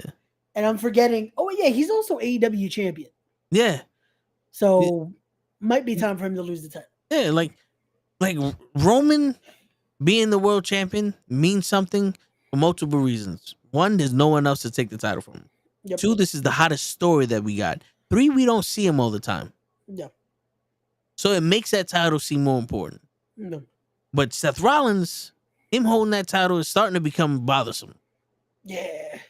Because you're ruining stories that you could have had. Like we said earlier, there could have been a year's worth of shit with Shinsuke. Yep. And then Drew just walks in. Nope. And then it's like, I find it very hard to believe that Seth Rollins gonna beat Drew. And I find it equally hard to believe that Drew's gonna beat Seth. Yeah, especially with the run Seth's been on. It's like, what makes it that Drew all of a sudden is the chosen one? Yeah. But like, they both have something in common. They both beat Brock Lesnar in fucking 20 seconds. Like, I don't see any one of them losing. Yeah. Because Drew is the cyborg and Seth Rollins is RoboCop. Like, they're not losing this. Yeah. I see them tag teaming up and taking the titles from the Judgment Day. They're gonna do like Xena and HBK at WrestleMania. Yeah, think about this. We have Seth Rollins holding that unrecognized title. Him and Drew McIntyre, the new undisputed tag team champions. Drew McIntyre could beat Rhea Ripley for the women's title, and they have all the belts. The 2023 Power Trip. They have all the belts. They could be the new corporation. Okay. I was thinking Power Trip when Austin and and Triple H held all the titles. You know, but there you go. Happy birthday to y'all. Like, because that's what the fuck you want at this point. Because, like I said, it doesn't make for good money for me. No. Because I really don't want to see Drew McIntyre or Seth Rollins wrestle for that title. Again, if it would have made sense, I would have been down. But right now, it's one of those where Drew just is in the title division now. And my light said, "Fuck that." Yeah. Y'all gonna see this match. Because it was a good idea to have Shinsuke Nakamura versus Seth Rollins. But it's a bad idea to have Drew McIntyre versus Seth Rollins. That's why the light turned off. But here goes another idea for you guys. Because, you know, Logan Paul skyrocketed Ricochet to the top of the mountain. Why wouldn't you have Shinsuke versus Ricochet? Ricochet beat Shinsuke and then challenge Seth for the world title. And be like, yo, Seth, you know, not for nothing, I've been dealing with your problems for way too long now. Why don't you give me a shot? Boom. Ricochet versus Seth Rollins for the world championship. And then you could bring Shinsuke back in this motherfucker. Now we got a triple threat match. Woo-wee. And that's some shit we ain't never seen before. That's some shit people could get invested in. And they would actually give him a reaction instead of, oh, we're going to see this again? Or we're going to see this? Or like, wait, what? Like, that would be, oh, okay, now we could give him the genuine, okay, now we're going to be behind him because we hadn't seen him in a position like that before. Yep. And you wouldn't have to worry about Seth Rollins' back because Ricochet could be like, I'm not one of these people that are dishonorable. I'm going to beat you without having to exploit your back issues. Exactly. Because I'm better than you. You know what I'm saying? Yeah. There you go. As Ray struggles with the light. Legit. It just now it was a point where it would flicker. And now it's just like it's giving up. It found out I ordered a new light and it's like, nah, we're giving up on you now because you ordered a new light. Who told you to order a new light? Like, nah, you would have thought you could order a new light and then still try to use this one. Word. Like, nah. This ain't it. Like, Jesus. It does not want to turn on though. Okay. Let's see. Will it turn on? Yo, the angles, I have to try to use this shit. As the light turns off and Ray turns off his camera so he doesn't have to sit in total darkness. You hear the rumblings of the fight between the light and Ray. As Ray is the victor for this round. At this point, I'm not even gonna move my table. Yo, bro, I'm just gonna have to. You have to blow in the cartridge. Just this fucking.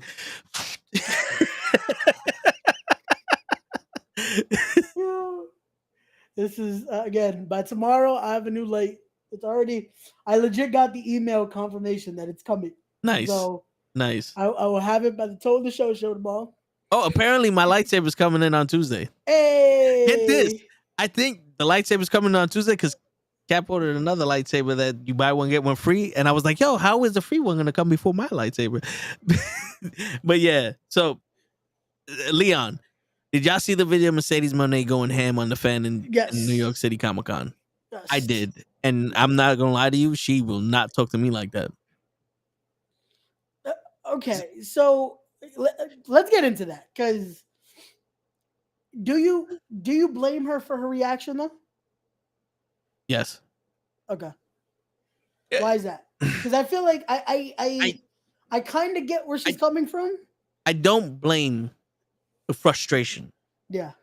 I blame how she handled it. Okay. Because it's only natural for her to be frustrated with that. Because she passed it. That was a situation that everyone wanted to know. But in the scope of how she handled, what she said, the action she took, all that shit to this guy, it was very immature. Yeah. When I saw her, I saw a teenage girl throwing a hissy fit.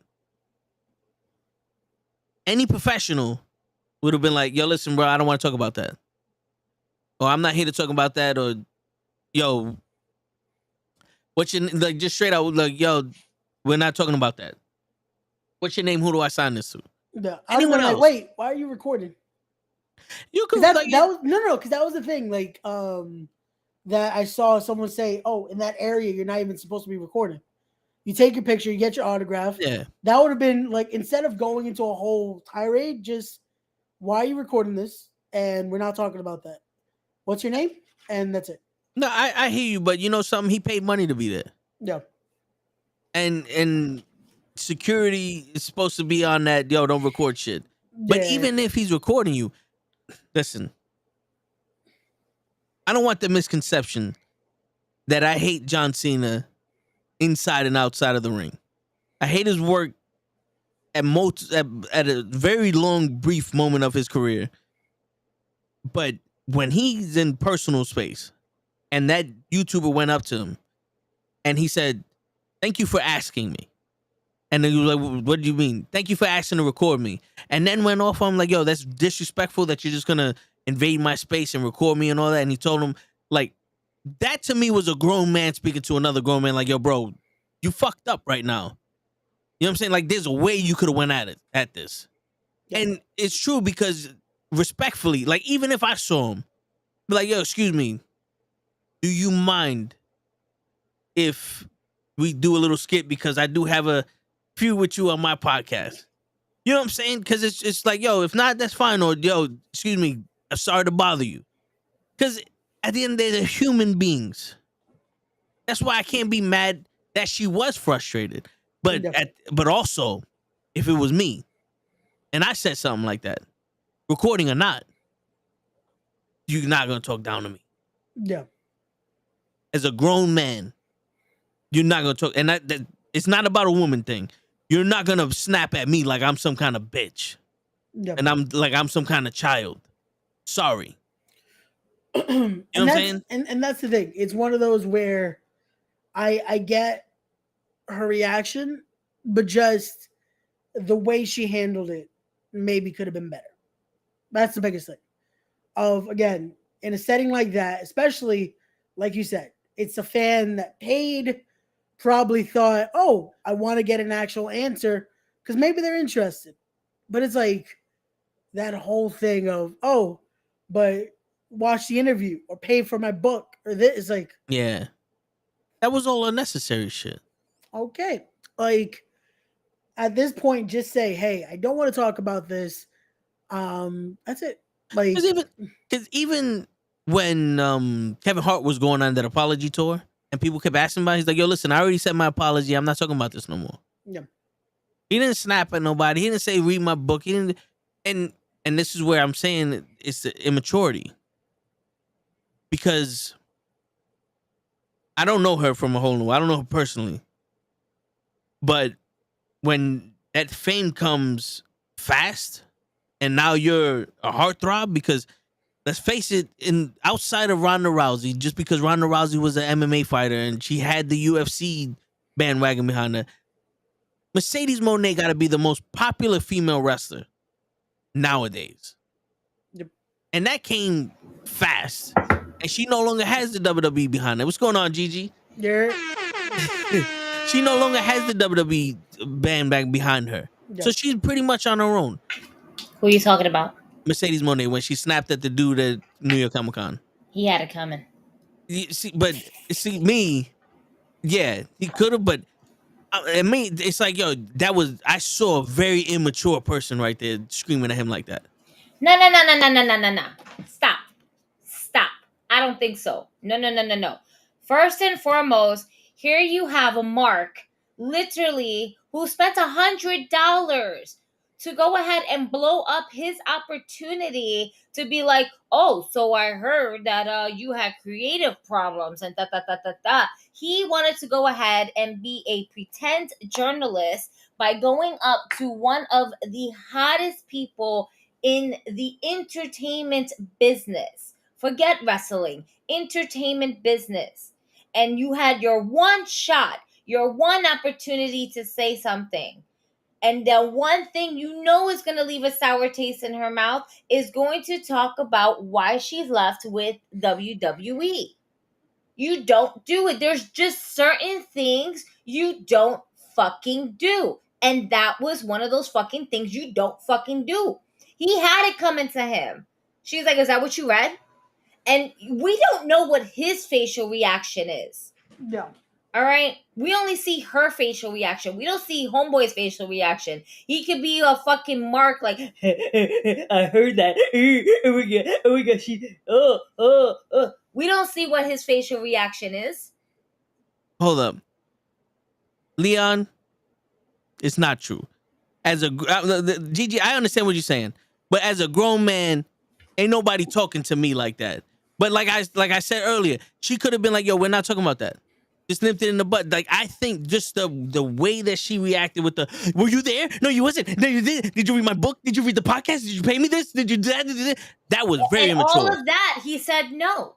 No, but all of that, he said no. So how are you going to be a so-called supporter to me and go ahead and be the first thing that comes out of your mouth is basically the rumors? You know, you're going on rumors. Gigi, let me ask you a question. Let's say I wasn't recording, but someone else was, or there's video or some shit happened, right? Somebody else was recording. And I turned around and I said, damn, Mercedes, it sucks that you had those differences with the WWE and you left because I really liked watching the WWE. I can't watch you anymore. And she snapped like that to me.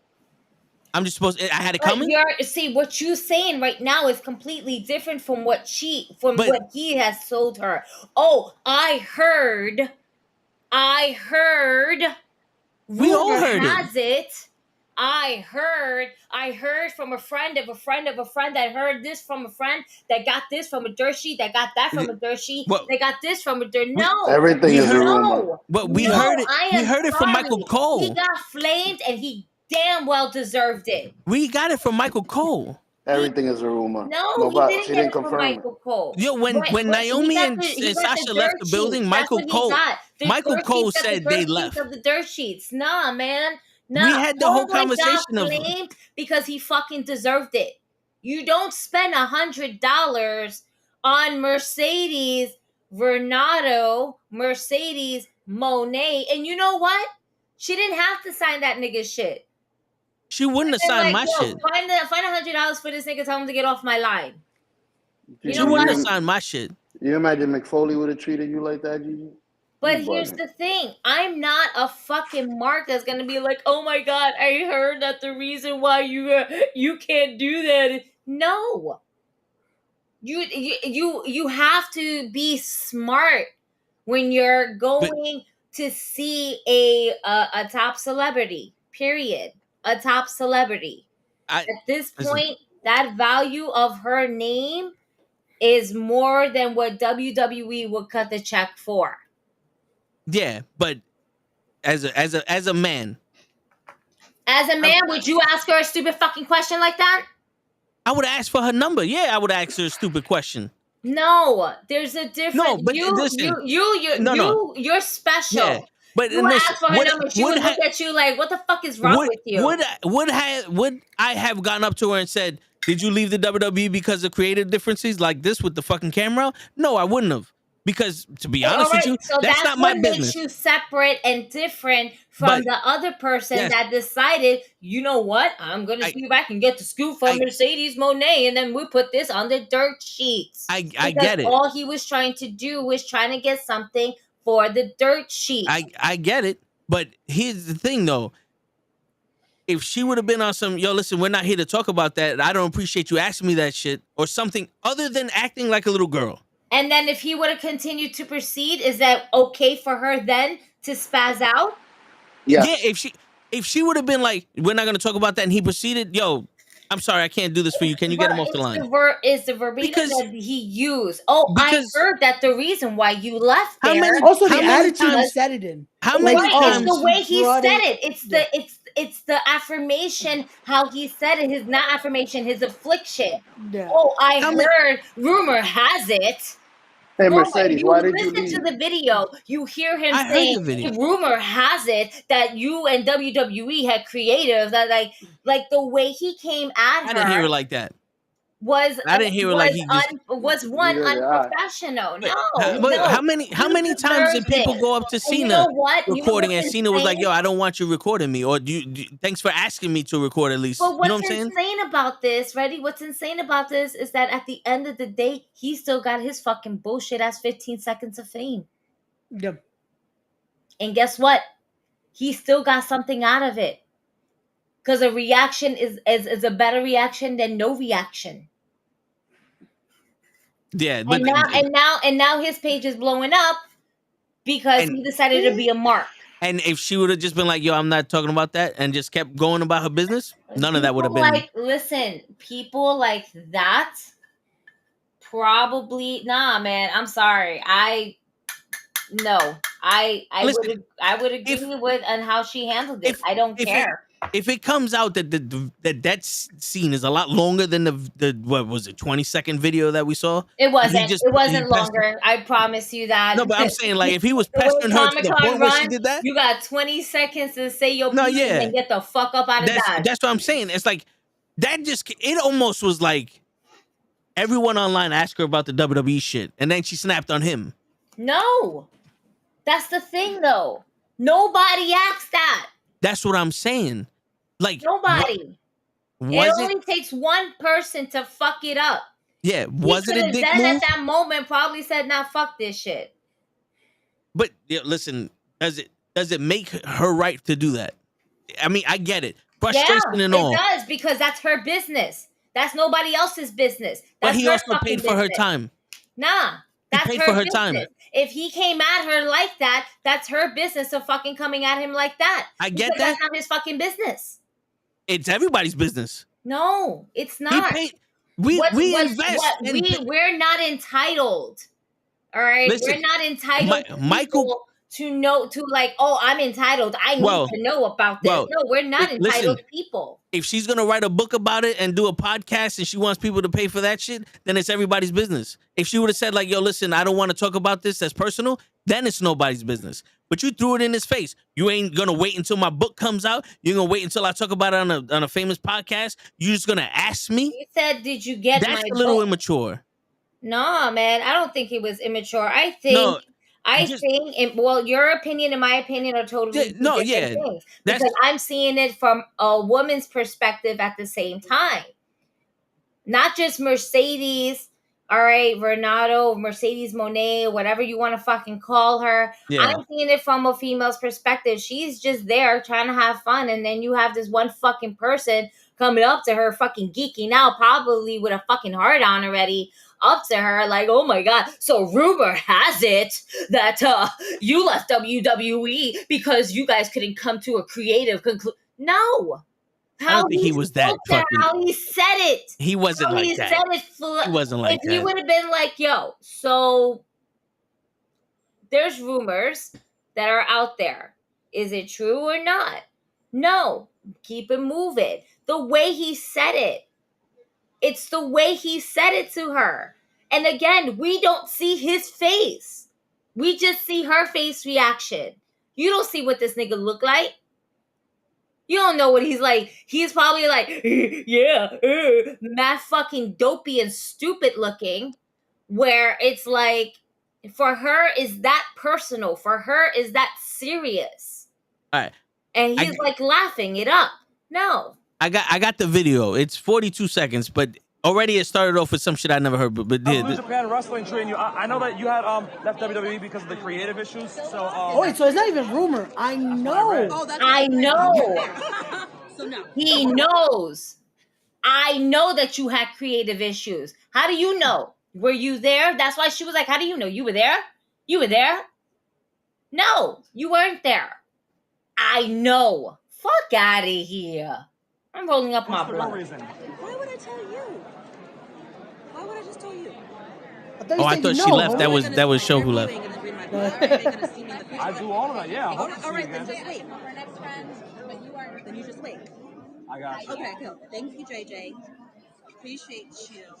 Keep on reading your fiction books, okay? Listen to her. Don't listen to yourself.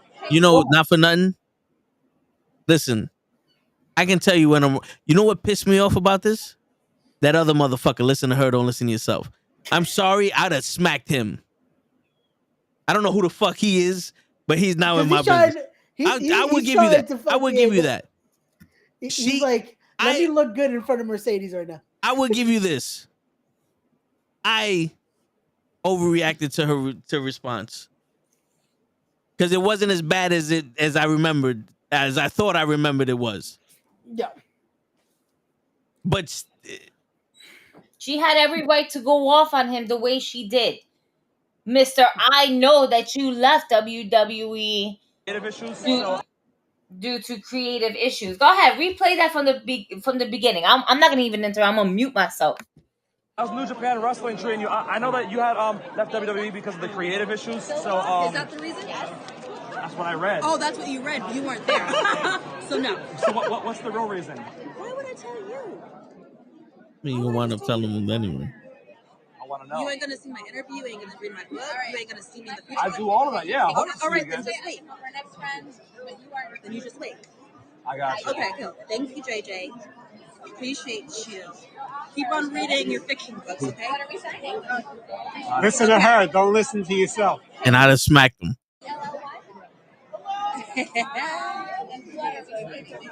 All right, my remembrance of her reacting is way harsher than what that was. I will concede to that. Okay. Yeah. I will take that. I was also dying for a second. I was like coughing up my brains. And she was like, let me mute just in case. No, he got me so fucking hyped right now, man. Like, no, absolutely not. I'm not even done here, okay? I'm fucking Like, I don't even have my. Where the fuck is my Jameson? Oh man, but not. Oh, I didn't remember that he legit said, I know. I know. Which again, fuck this dude. But I still I'm gonna play devil's advocate and agree with Toe a little bit on the her bringing up the this. You can react to him that way. I'll give her that because again, the dude's being a dick. Like the fact that he first started out with, "Oh, I know New Japan's training you." Like, wait, what? No, well, he And said, then "How is it going in New Japan?" I it know the sounded creative like deficiencies. it's like wait, like where are you going with this? But it's Like, like, how do he you said, know? "How is New Are you Japan guys treating you?" engaged? Are you Yeah. helping setting Yeah. up the ring? Are you talking to the trainers? Like, do we share the same trainers? Like, you don't know shit. You think you know her. You Like the fact that he said, "Oh, I know," and then the minute she questioned, "Oh, but that's what I read." Like, wait. My dude, do you know or did you read? Like, what happened here? Like, what happened? Well, listen, the Michael Cole did come publicly out on SmackDown and say that Mercedes Moné and Naomi left. Yeah. right. And Because I he remember got all paid of to us was say like, "Yo, I it. don't know why they did Because that." he got paid to say it. Yeah. Normally, when these niggas leave, it's always on the hush, hush, hush. But Yeah. they wanted to make an announcement because what Vince wanted to do was go ahead and do it as a punishment, quote and end quote, right? Because he's like, oh, these girls think, ha ha ha, I got one up on them. I'll just tell them that they left all their fans here high and dry, all because of their own personal reasons. But we're not gonna ha ha ha. We're not gonna talk about that. Meanwhile, he got a whole fucking Endeavor shit and going on and lawsuits and you know what, man, fuck that guy. And fuck that guy at Comic Con too for thinking he knows shit when he don't know nothing. Cause he read it. I know, no, I read it. You That's the contradicting biggest yourself thing. right there, my friend. How you Like- gonna say you know and you're like, no, I don't know. I just read it. You don't know shit then. Like, come on, bro. How many times Like- we read a story, right? Oh, I know how this is gonna work out. Peter Parker. Nope, not Peter Parker. Yeah. It's Gwen now. You know what I'm saying? Yeah. It's like he fucking shot himself in the fucking foot and then decided to go ahead and I didn't say I know, I read it. That's what I read. All right, keep reading. Keep Like- reading. You read so much, read my book. Nope. It's like my dude, like shit.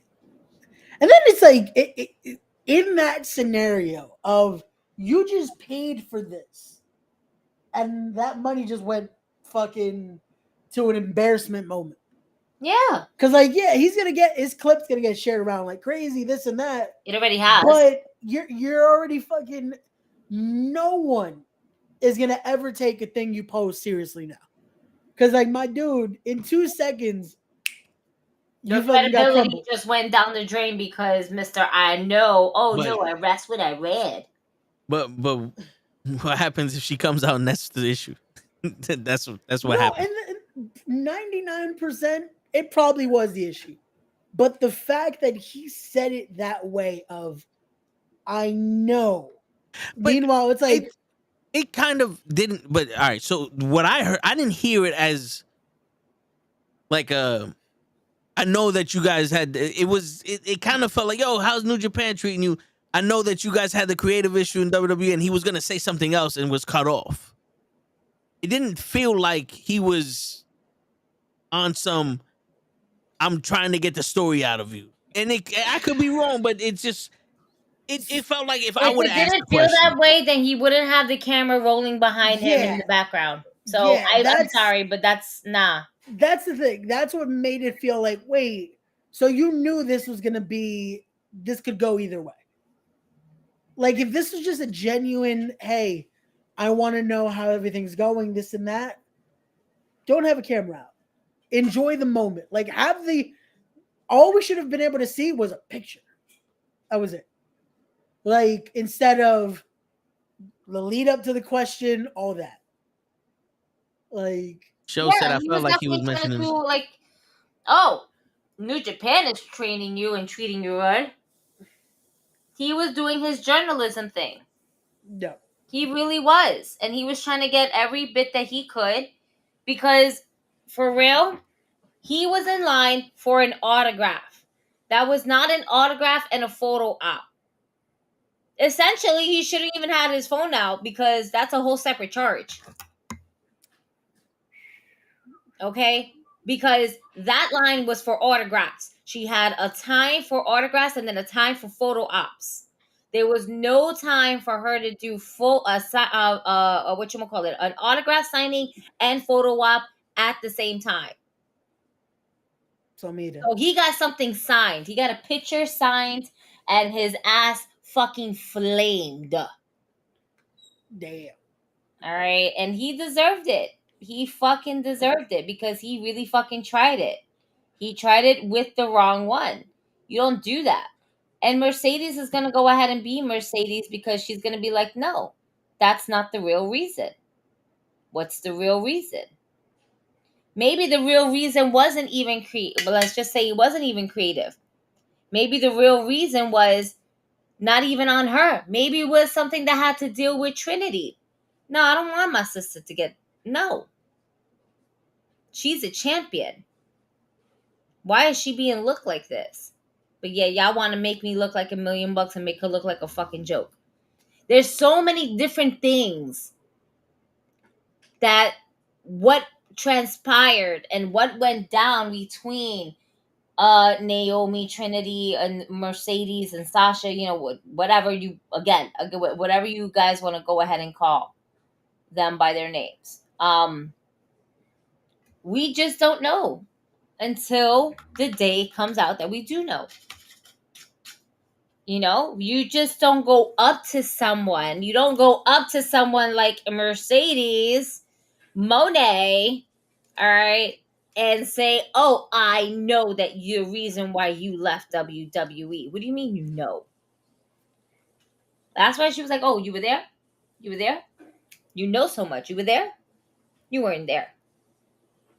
So what would you know? To be honest with you, if he was really trying to get a scoop, the better question is, any chance you going back?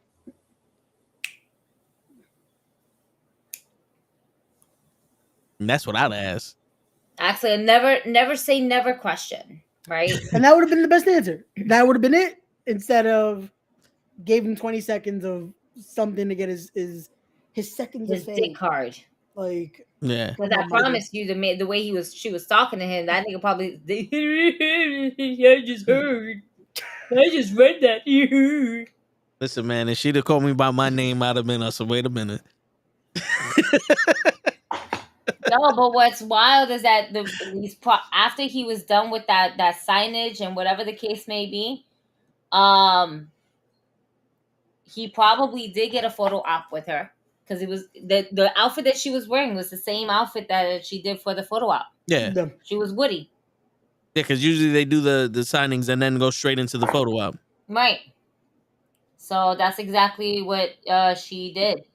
And he probably was in there too. Well, he got money. I don't imagine that shit was cheap. Either one of them. It was $100.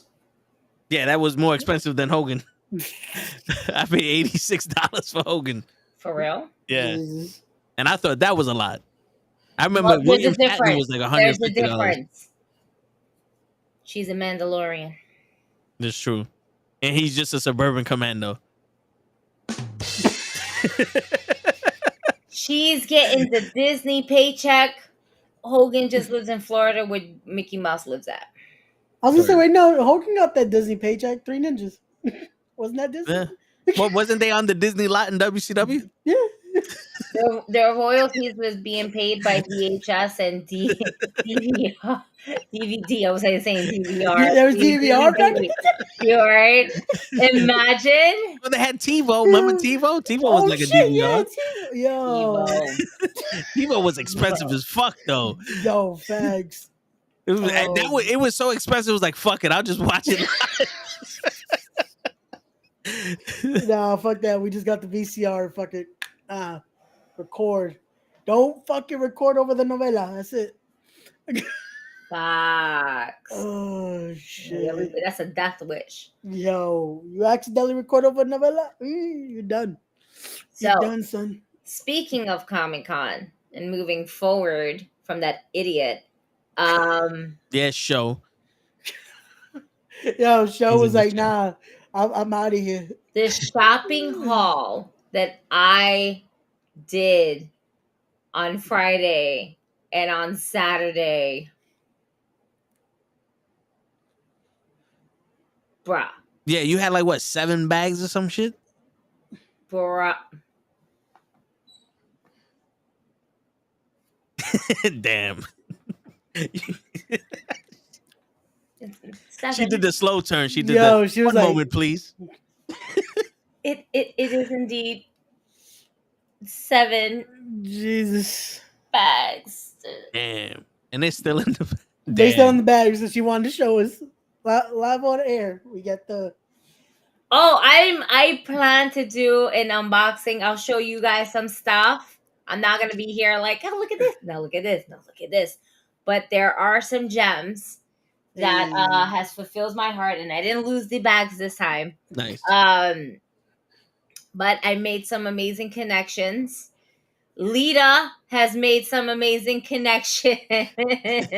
Word. Best part, I definitely bumped into a lot of people that either I follow, they follow me, or vice versa, we follow each other. But because I'm so fucking terrible with actual names, I'm like, I'm so sorry. We follow each other on IG? Yes. What is your IG name?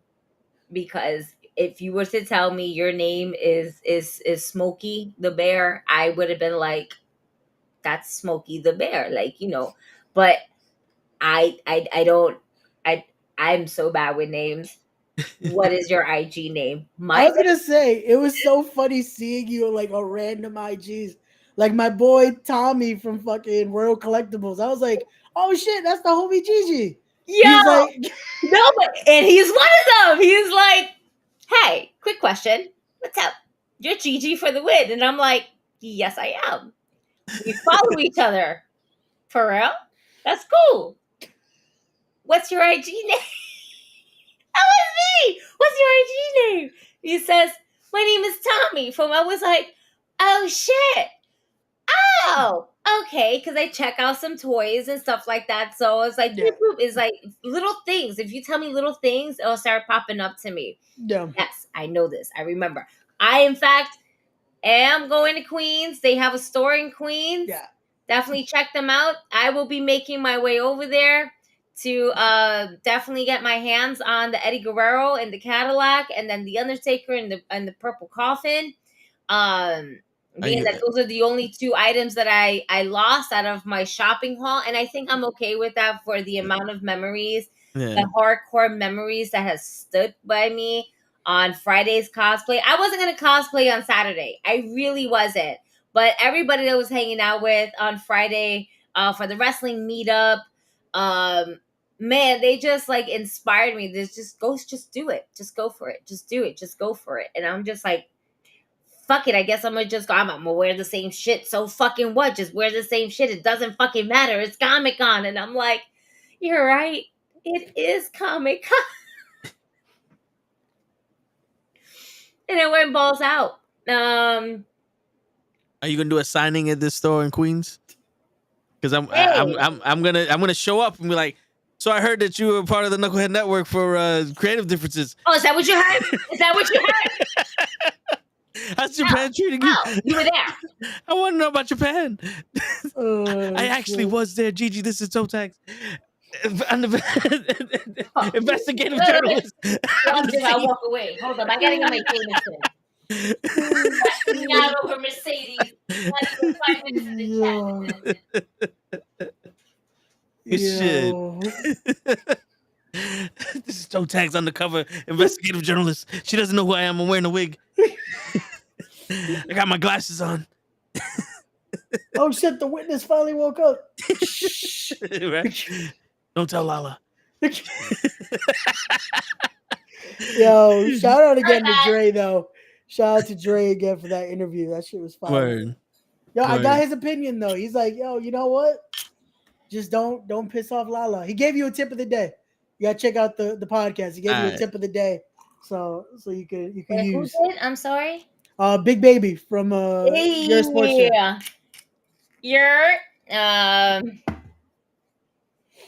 I got mad love for him. He's awesome. All right, Salu, fuck you, Toe. Hey. Wait a minute. And I say that because this motherfucker up here in front of me, you see how my veins are like popping out on the side, like, I got the angle. This asshole. What I do? He's telling people, yo, pass Mercedes my number. Who? Let me ask you, did you send that Mark? Did you send him? Was he one of your people?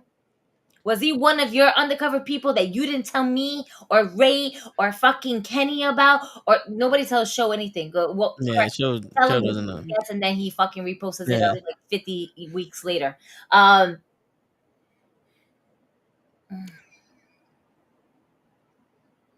question would have been... Sorry, I just had to really indulge. See, the question he would have asked was, so I heard that your toe tags is boo.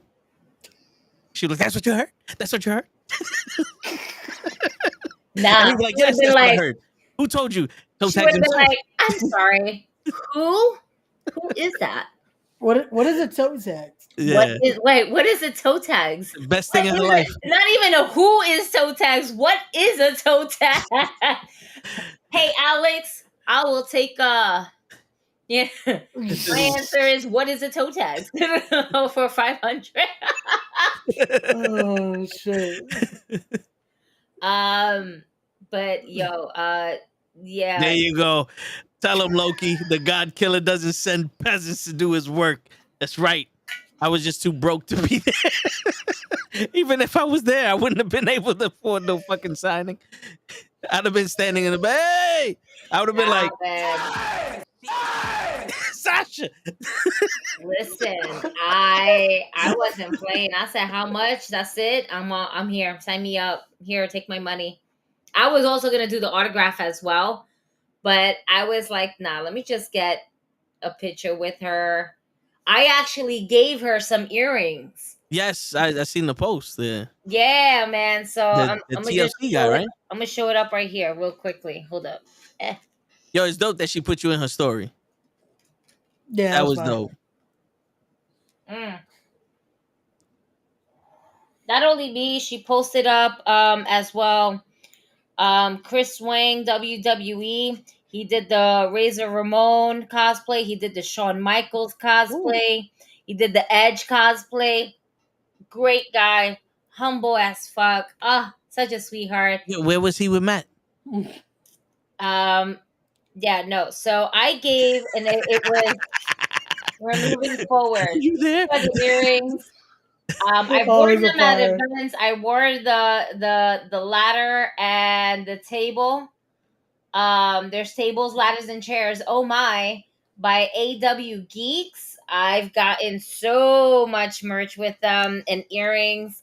Young Bucks was also seen wearing their earrings. They did. He did one for the Young Bucks, like when they're doing their pose and shit like that. Very fucking awesome.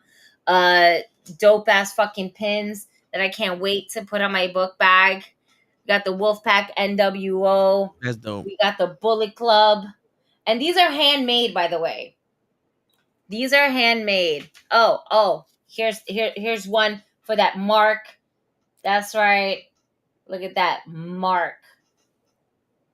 Sorry, I'm trying to put it in front of my face so you can see it. Have an AEW one. I bought earrings of Nezuko and Tundra from Demon Slayer.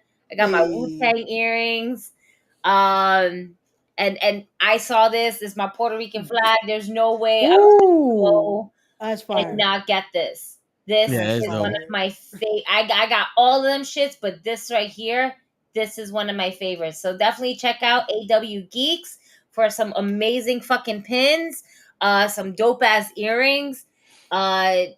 He basically gave me the pair, and he was like, would you like to give this as a gift to Mercedes? I was like, yeah, sure, I'll pay for it, I don't care. He was like, no, fuck you, you're not, you already got your shit, this ain't for you, like this is for your experience, pretty much. I want you to have an experience that she's gonna remember you by, besides you dressing up as Lita. And I was like, let's go. Gigi, do not take this personal. I just need a private moment with Ray. But she wouldn't give him my number? She'll give her another man's earring, but she won't give him my number? That's fucked up. She could have wrote the name on the back of the earrings. Like, something. All right. Now that we had that private moment and she couldn't hear what we were saying. Private moment. Unbiased commentary. No. Ric Flair is part of Celebrity Mint. They were giving out these cool little stickers. Oh, that's shit. actually kind of dope. That's fire. I was like, I love this. I was like, oh my God. That's fire. That was one of them. This is the other one, but the other one is like, it's all right. That's okay. Yeah, compared to the other one. The other one was dope. Cool. Yeah. The other one was very dope. I also got like a coin. I don't know what that's supposed to be, but it's a Ric Flair coin, and it's made out of silver.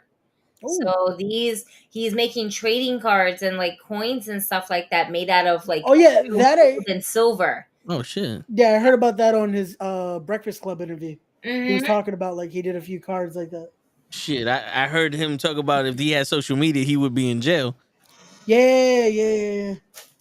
Then funny enough, he does that, and then fucking DJ Envy might be going to jail right after that. Right?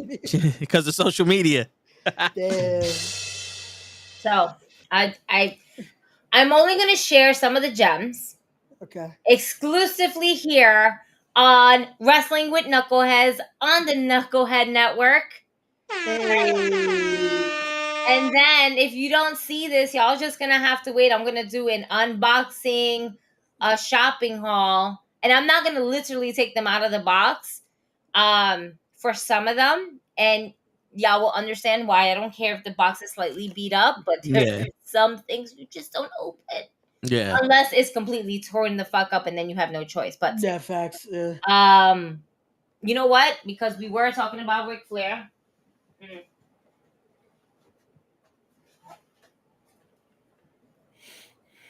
The Diamond Collection. Hey. Of the Nature Boy. It is that's dope. That's right, the big gold. Hey. That's dope.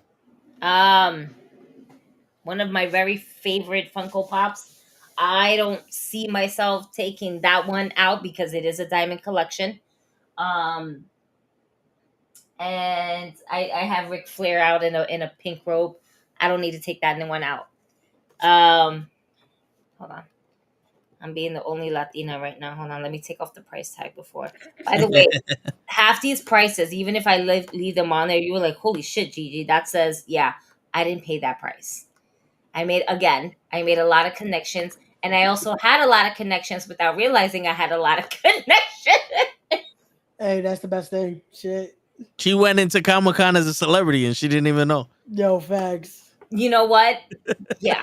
I had no idea. Yo, when I went to the wrestling meetup on Friday the 13th, I went to the meetup area. I didn't realize how many people were already there, and there was so far like 20 something people there. And the minute I walked in, I didn't even see my friend is Machoverse. All right, my friend is Chris Wayne WWE. I know some people. Yeah. All right. Oh, and shout out to KJ Mack, which, by the way, we will be having on the podcast next week with Scott Reeves. Hey. We're going to talk a little bit about Comic-Con. He was the Fiend and his awesome girlfriend, Gabriela. Yes. I'm just making sure I said that right. She was Alexa Bliss. And that shit came out so fucking awesome. That's dope. So shout out to them.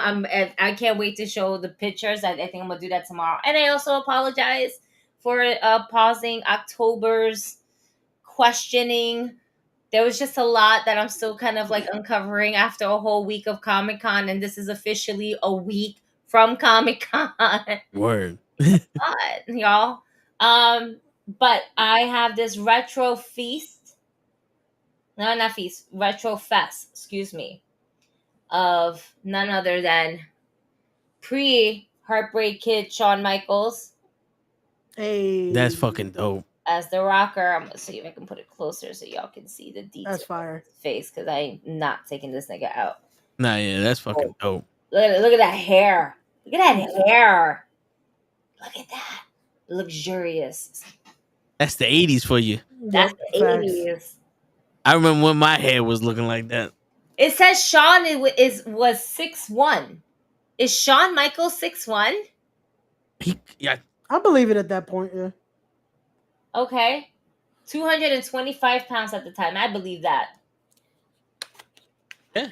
Signature 6'1". moves. 6'1". All right. Super kick and a flying crossbody block. Finisher move.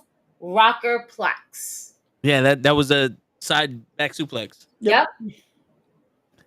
How simple it was back then. Bro, look at that. When the back suplex was the finish?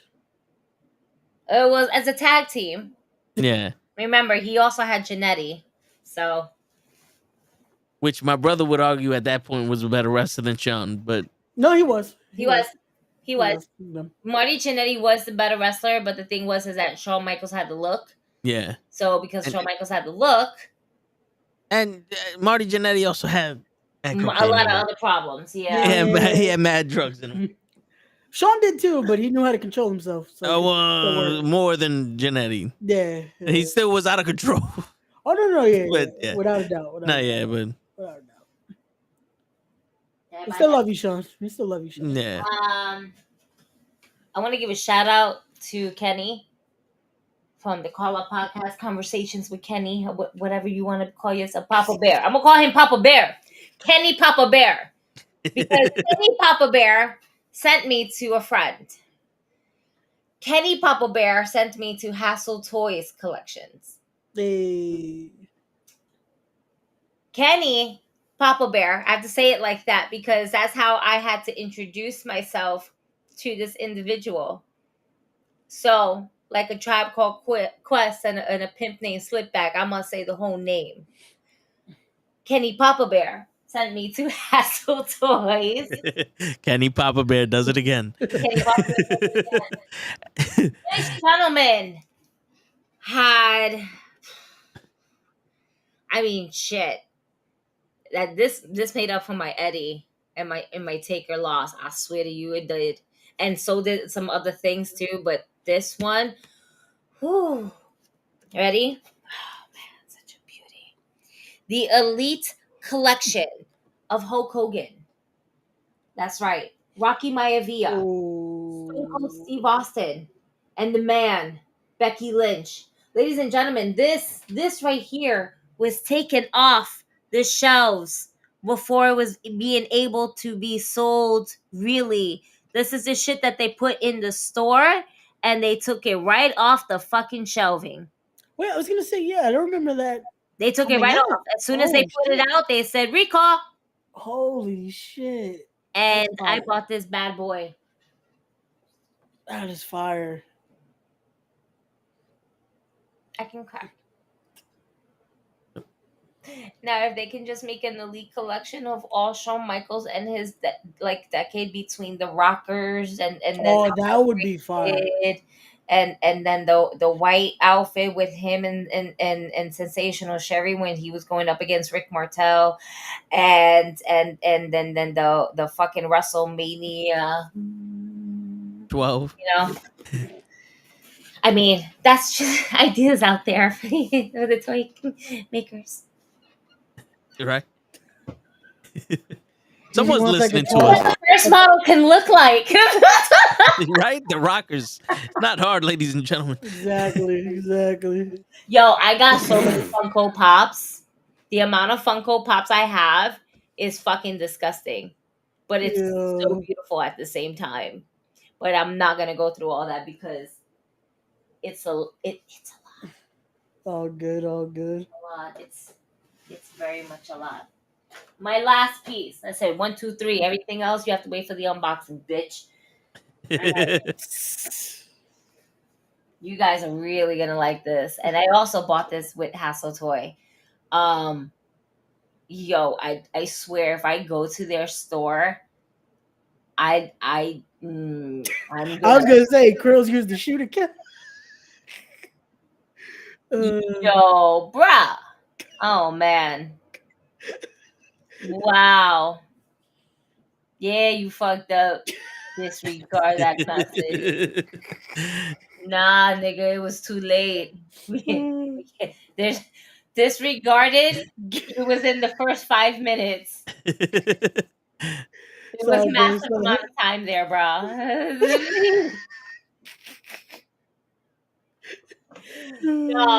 Here's my last but not least good piece. I hope you find folks out there really fucking appreciate it, especially with the news that we received earlier this week on Dynamite. Sting will be retiring. Damn, yeah. And in light of feeling this feeling in my tum-tum, in my gut, and I saw this there was no way I was going to be able to pass up this amazing WCW. It's Sting. It's Sting. WCW, folks. That's right. Oh, and it's the signature series. Hey. Limited edition. Hold on, I'm trying to understand my camera right now. I'm trying to figure this shit out for you guys. Oh, that's fire. Sting. You see me? You see how big this box is? Yeah. From my head to my titty, that's a big box. It hurt too. And you know that's old school because they had the tie downs, not rubber bands. This is WCW fucking photos, man. Yeah. Let's go ahead and put it for the camera to see. These are old school WCW photos. Look at that. That's it. All that. Yo. The other side has the same thing, and then we have the stinger in the back. Hey, that's fire. Now I want to go to big event because I feel like he's going to be there. And if he's going to be there, I might just bring this for him to sign. I just might have to leave right afterwards because I don't trust niggas and they going to steal my baby. And I can't have that because I will kill a bitch. I wouldn't kill anybody. I know too many people that can do it for me. Right. I don't get my hands dirty. So those are the 3, or 4, I should say. I just realized 1, 2, 3, 4. 4. You lucky fuckers. One's a Funko Pop. It's all right. Those are my 4 fun purchases, and we're not even going to go into the other Funko Pops. We're not even going to go into the 2 jackets, 2 out of the 4 jackets that I bought at the Nerd Clothing Store, which is fire. They had a lot of the AEW talent there. They had Thunder Rosa, they had Private Party, they had Daniel Garcia, they had Layla Gray. They had Alex, the fucking manager for Lucha Bros. I can never get his last name right. Help me out here, Ray. What's his last name? I was trying to think how to pronounce it. I want to say it's Abrahantes. As the light turns As off the light again turned off on Ray's podcast, thinking of the last name of Alex. I'm did telling he get you. the last name pronounced right? Or did the light finally turn off on Ray, knowing everyone in the business? Listen, next year. That was the light that went off. That's like, fuck, we don't know this. That's not, Bad idea. Bad idea. Why did she call on me? Yo, this whole show, that light's been going off frequently, and every time it goes off, I narrate it. Oh, man. Yeah. And it's because I ordered a new one, too, because I was like, this light's giving out. So it's like, nah. Now the light's like, nah, motherfucker. You ordered a new one, we're done. Oh, you needed some glitched on you. That shit did the Matrix. Like, Word. Yeah, man. But yeah, I really want to do a fun unbox. I've never done an unboxing video ever. Period. Hey. So this, I feel like it's definitely worth it. Because because I definitely went on a massive shopping haul at Comic-Con, and I mean, I planned it though. I fucking planned it. I knew what I was gonna do. I had a mission that I was gonna buy shit, and by golly, Miss Molly, it was gonna fucking happen. Word. And you'll be happy to know that I actually got a Funko Pop that had Hogan. That has Hogan. So it's multiple people. Yeah, I wasn't gonna buy him by himself. Come on now. He's the GOAT. Don't be selfish. He's the GOAT. Oh shit! And I left a few behind too, like fun, because y'all see my Funko collection. I'm a Funko girl. I love my Funkos. I can't get enough of them. Pay your light bill. Yes, Keith. Tell some more.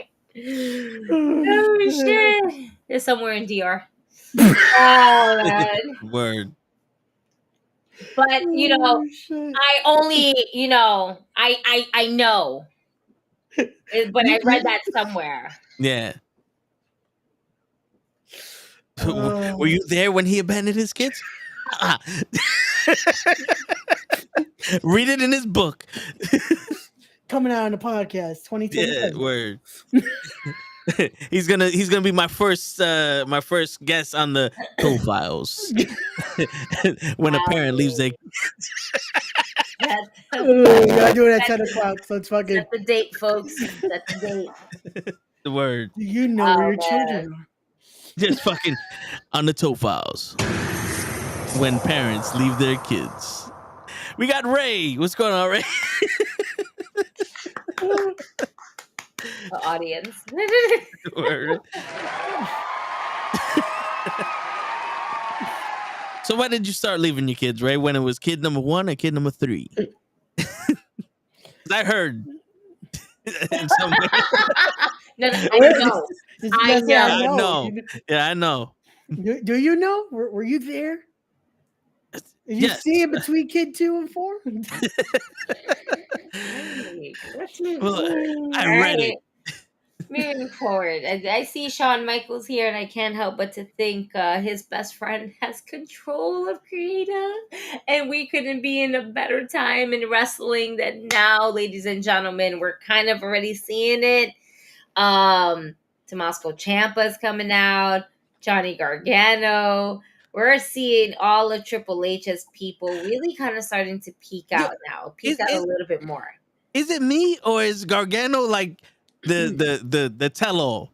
If Vince is running, he's not there. If it's Triple H, he's there. That's sad though. Like, damn. Yeah, I just put two because I know for a fact that he doesn't like Vince running shit. That's why in the book that I read somewhere, that's why he leaves every time Vince is in control. And he takes the whole family with him, including Indy. Yeah. Yo, where is Dexter hurt? Dexter Loomis is not hurt, is he? I think he is. I think. Really? I think he just disappeared. Does he just disappear every time? Well, they did the thing with him. Unless it was like a house show. Yeah, because weren't they doing that shit with him and The Miz? Nikki Cross? Oh yeah. Remember What are they doing with that? Are we bringing back? Because Nikki Cross is now the girl that's. She's not hanging on the rafters. We're not allowing that, but she's hanging on top of the equipment boxes. Yeah, she was there on Monday, just randomly just hanging there. So, yo, let's also want to point out something super random. Tozawa.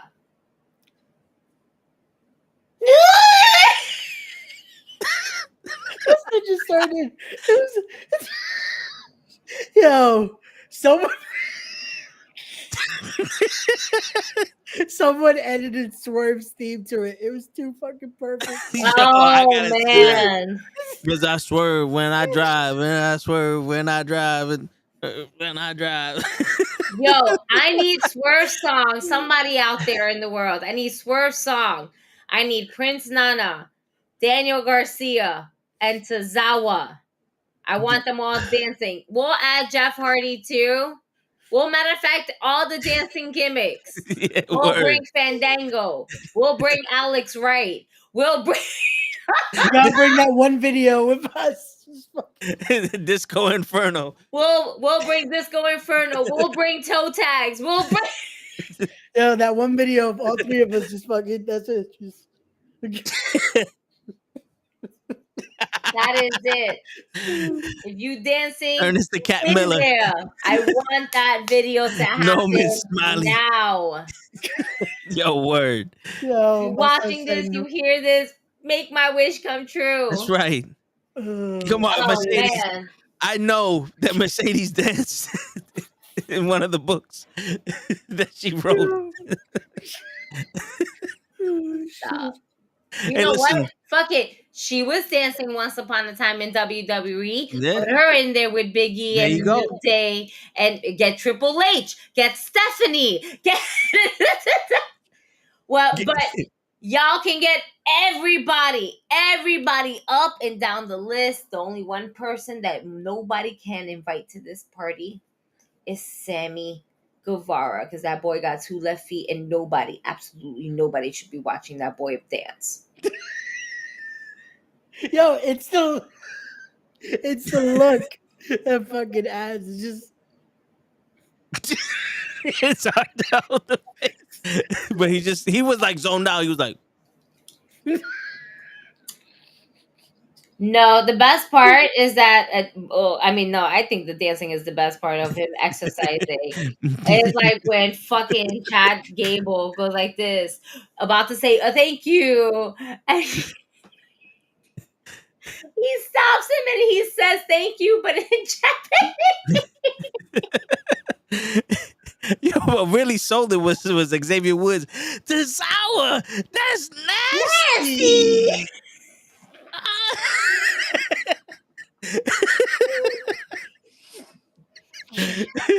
It's like shit. Listen, stupid skits like that, I'm okay with. Yeah, so am I. I don't mind. So am Y'all I. can give that to me. Not all. Let me just say, all the time, yes, because we need to have that one funny break, haha moment. But don't be repetitive of the same stupid things. This is the thing. Tozawa can fucking sell ice cream to a bit. Tozawa sold a fucking marriage to Tamina. Yep. Tozawa can sell it. Yo, Tozawa's kind of turning into the new Santino Morella. Yep. Now we just need him to say John Cena in Japanese. John Cena. Yes, that's what we need. Yo, I think my favorite part of Tozawa overall was when, like, in this whole thing, he was like doing a skit, a backstage something. So he was laughing at somebody, and all I remember was that person walked away from Tozawa because Tozawa was just laughing at him, and then Baron Corbin walks up and he starts laughing, and he laughs even more. And he's like, "No." Like, you a bum ass. Like, he was looking at him like, you a bum ass nigga. Hell no. And then he walks away and he's still laughing. Yeah, because it was something like he was laughing at the dude because he lost. Mm-hmm. And then Baron Corbin tried to get in on it. And he's like, you're a bigger loser than him. I remember. I remember it was something like that. That was it the bum Corbin, or was it just Corbin was just losing? No. We're past. We went past bum ass Corbin. When JBL took over, and even JBL was like, that was a waste of time. Yeah. Now he's American Badass Corbin. Yep. Still I'm not gonna lie, I feel like they could kind of get rebuilt here. Yeah. Yo. If they make his finisher matter again, he has a dope finish.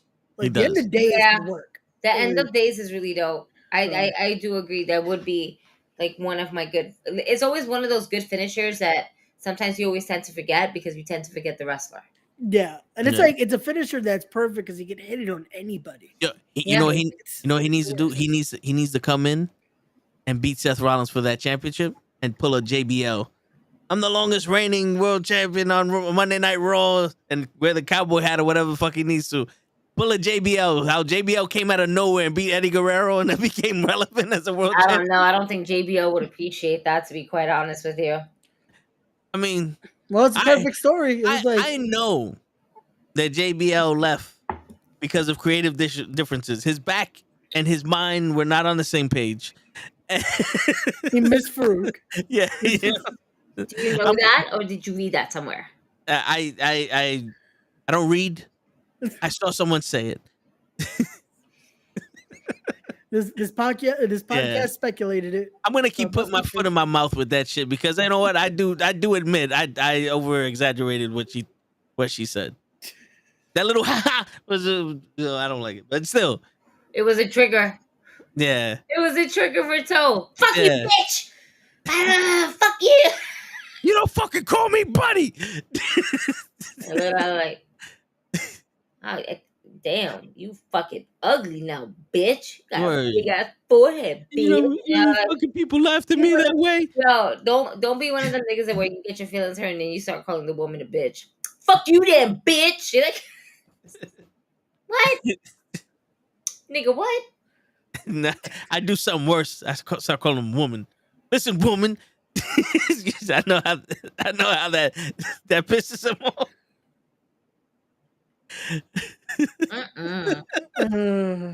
Shit. I'm done. So Triple H is in charge. We see. I'm really getting away from this. We see little bits and pieces here. Yeah. We have a general manager for SmackDown. We got Gunther running shit. Seth Rollins is still running shit. Logan Paul and Rey Mysterio is happening soon. Yeah, I'm scared. Nobody asked for that. It's yeah. Nobody asked for that. And everyone knew they didn't want that. You know how they give you a match like I didn't know I wanted that. No, we knew. No, we that wasn't like that was irrefutable. We didn't need to read that somewhere in the dirt sheets. We knew we didn't want. They should have known when no one gave no one reacted to this like, oh shit, we're getting low. No. Word. It was like when Nick Aldis was announced as SmackDown general manager. That was sad. It felt like a video game moment. It was like, and the new general manager, Nick Aldis, and I was like, he was out there? Let's touch base on this. Because I don't know about y'all, but I was underneath the impression that man was going to come down that ramp. Yes, it's like, wait, you got no entrance? Yeah. Wait, he was already there? And the crowd wasn't reacting? 3 times bigger than him. He pulled a Randy Orton. Remember when Randy Orton was skinny and the suit was huge? Like, come on, bro. What happened? Think about it. The people that sits in the front row are just people that either A, are getting the tickets. Yeah.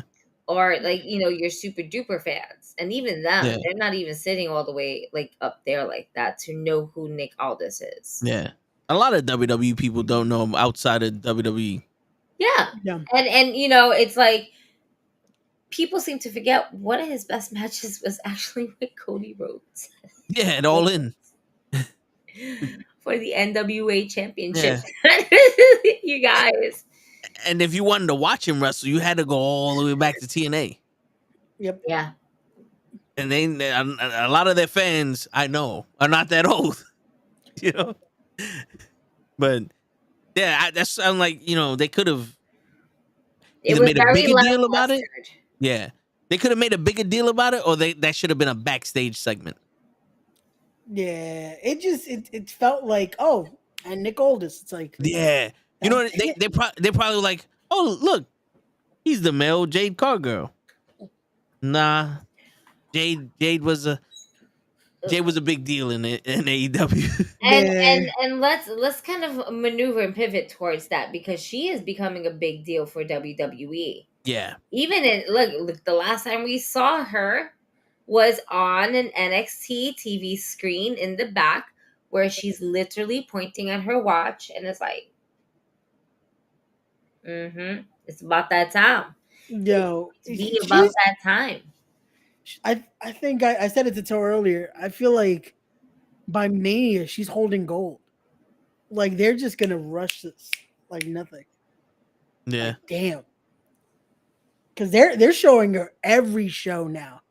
Raw, Jade Cargill. NXT, Jade Cargill. SmackDown, It's Jade like, Cargill. But you know what the funny thing is though? I kind of think they're doing that on purpose to be like, you see AEW, this is how you treat someone you took from the other side. 3 seconds. Look at her. She just met The Rock. She just looked at Becky Lynch. She did this. We're painting a picture here. We're building anticipation. She don't need 45 minutes to talk on the mic. Now we want to see her wrestle Becky Lynch because she just went face to face with her. Yep. But Adam There's Cole, so many people. yeah. Her, Charlotte. Wait until Bianca Belair comes back. Oh man. Shit. And she is. I've read that she is planning on coming back, just in time for Saudi. Yeah. So of course, why not? Bianca has worked her matches in Saudi. She already knows. We already know that she can go. Question is, what is it going to be for? Joining Bobby Lashley. Going against Rhea Ripley? Is that what we're going after, Mommy? I feel like they're building a story with Mommy now. They don't need. Well, yeah, because they already have that 5-way happening. Yeah. That's strong enough. That's gonna be a little bit of a cluster, but and if she goes after Becky Lynch one more goddamn time, no more. No, I mean Becky's holding the NXT title. Bianca held that shit. She needs her get back on EO because remember EO beat her for the title. Yeah, and I think that's the bigger picture here. Yeah, to have EO, she gonna come back for EO, and rightfully so. But we also kind of don't know where are we really going with Rhea Ripley. You said the 5-way, right? Yep. Yeah. 5-way, right? Yeah, Nia Jax, Shayna Baszler, Stark, and Raquel. In the kitchen, she's still gonna win. Yeah. Well, I think right now they're trying to establish that she's the leader of that division because she keeps mentioning it. I got to get my division in order. They're really right now. I feel like they're trying to separate the women's division and the Judgment Day. Like what she does with what I do with the Judgment Day is with them, but I'm the leader of this women's division. Don't forget. Which I like because I feel like at one point we almost forgot. Oh yeah, she is women's champion. Yeah. Now it's like she can have her segments with Judgment Day. Yep. But she's still in her own segments. And the fact that she's separated makes it more important now that she's the champion. Yeah. Now that title means something. She took initiative like, yo, I'm the champion. I'm the leader. Y'all gonna follow my lead. Yeah, that works. And as it should be, because not for nothing, he was fucking killing it. Yeah. Io's been in, I feel like, more matches. Or just more involved. Because Rhea's in doing the whole NXT shit with Dominic. The whole keeping Finn Balor and Damian Priest together during the fucking Money in the Bank shit. So, which that could have been another fucking year. We went in the beginning. We was talking about Seth Rollins and Shinsuke, how that could have been a whole year's worth of fucking storyline. Finn Balor and Seth Rollins could have been here. There's so much they could have done. Yeah, they wasted so much, man. And those vignettes were really cool, and they were helping. Yeah, and he kept mentioning in Japanese that to watch the NuKKle Network. But now I feel like it's getting redundant. Wow, redundant. Because we see Nakamura still cutting these vignettes, but it feels like it gives it less meaning because of his out. Yeah. Yep. Yeah, and it's like after all that, now he's just in a feud with Ricochet again. It's like, wait. Because think about it. The story going into the Last Man Standing match was Nakamura made Seth Rollins challenge him. Yeah. If Nakamura would have won, that would have been like, yo, Nakamura got in his head. Now he's the champion. He got, he took Seth Rollins out. Let Seth Rollins, incubate a little bit for like a month or whatever. Come back. He's back to challenge for the title. And not even, maybe even 2 weeks. You don't want to give them that longevity if they're not really injured. He's injured, but he's got a broken freaking back. Michael Cole made it sound like he's done. Like, and with the fucking words, this possibly could be my last match. Shut the fuck up, motherfucker. Because I know that you don't have a broken back. I read it in the tabloids. You don't have a fucking broken back, Seth. What is that? What you said? And you're not gonna talk to me like if I don't know. That's what you read. That's what I read. That's what I had someone read to me. Look, even mommy's laughing. Back there laughing. Because I don't do this reading shit. Oh man. So Rhea's gonna retain. I don't see her losing to anybody. Do you see Triple H changing? Because I know last year we had this conversation. Everybody like, by Rumble, this is looking legitimately like he's in control now. Yeah. Yeah. I should give it to Survivor Series. Yeah, but like there ain't no stories being told that's that long. Yeah. Roman ain't got no opponent. Jay's do whatever the fuck he wants. Raw doesn't have a champion, but somebody's wearing a belt. And Drew McIntyre walks out and says whatever. Like, in all honesty, Monday can start a whole new storyline of shit. Yeah. Do you see this changing dramatically where it's to the point where it's like, yo, this is NXT black and gold type shit going on here? Or is it status quo? I think it for a while needs to be that way till he adjusts to a game plan. Because it's hard to see him try to pivot everything like that. So that's why I give it till Survivor Series. Yo, we had that last year, bro. You take a long enough time, Vince McMahon gonna find his way back in this motherfucker, bro. And how many times have we said, yo, finally the women are getting...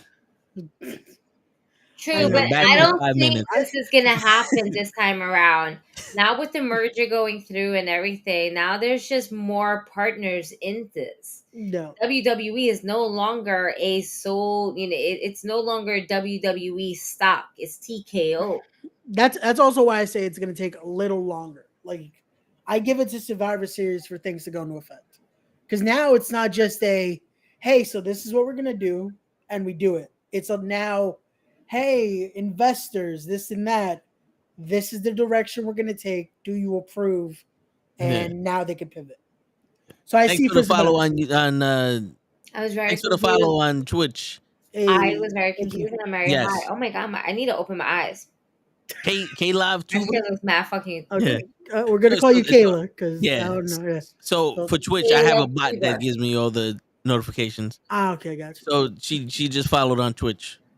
Thank you, Kayla. Yeah. Appreciate you. Yeah, but I definitely see it by Survivor Series, just because if what everyone thinks is gonna happen happens, it makes sense to start there. But all right.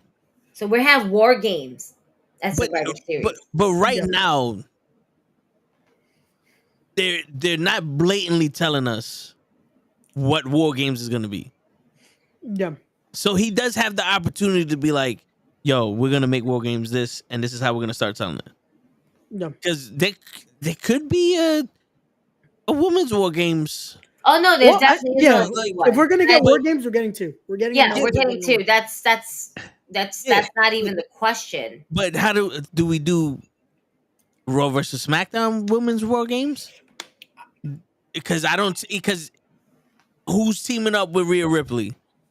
If it's the women versus Rhea Ripley, Natty. You're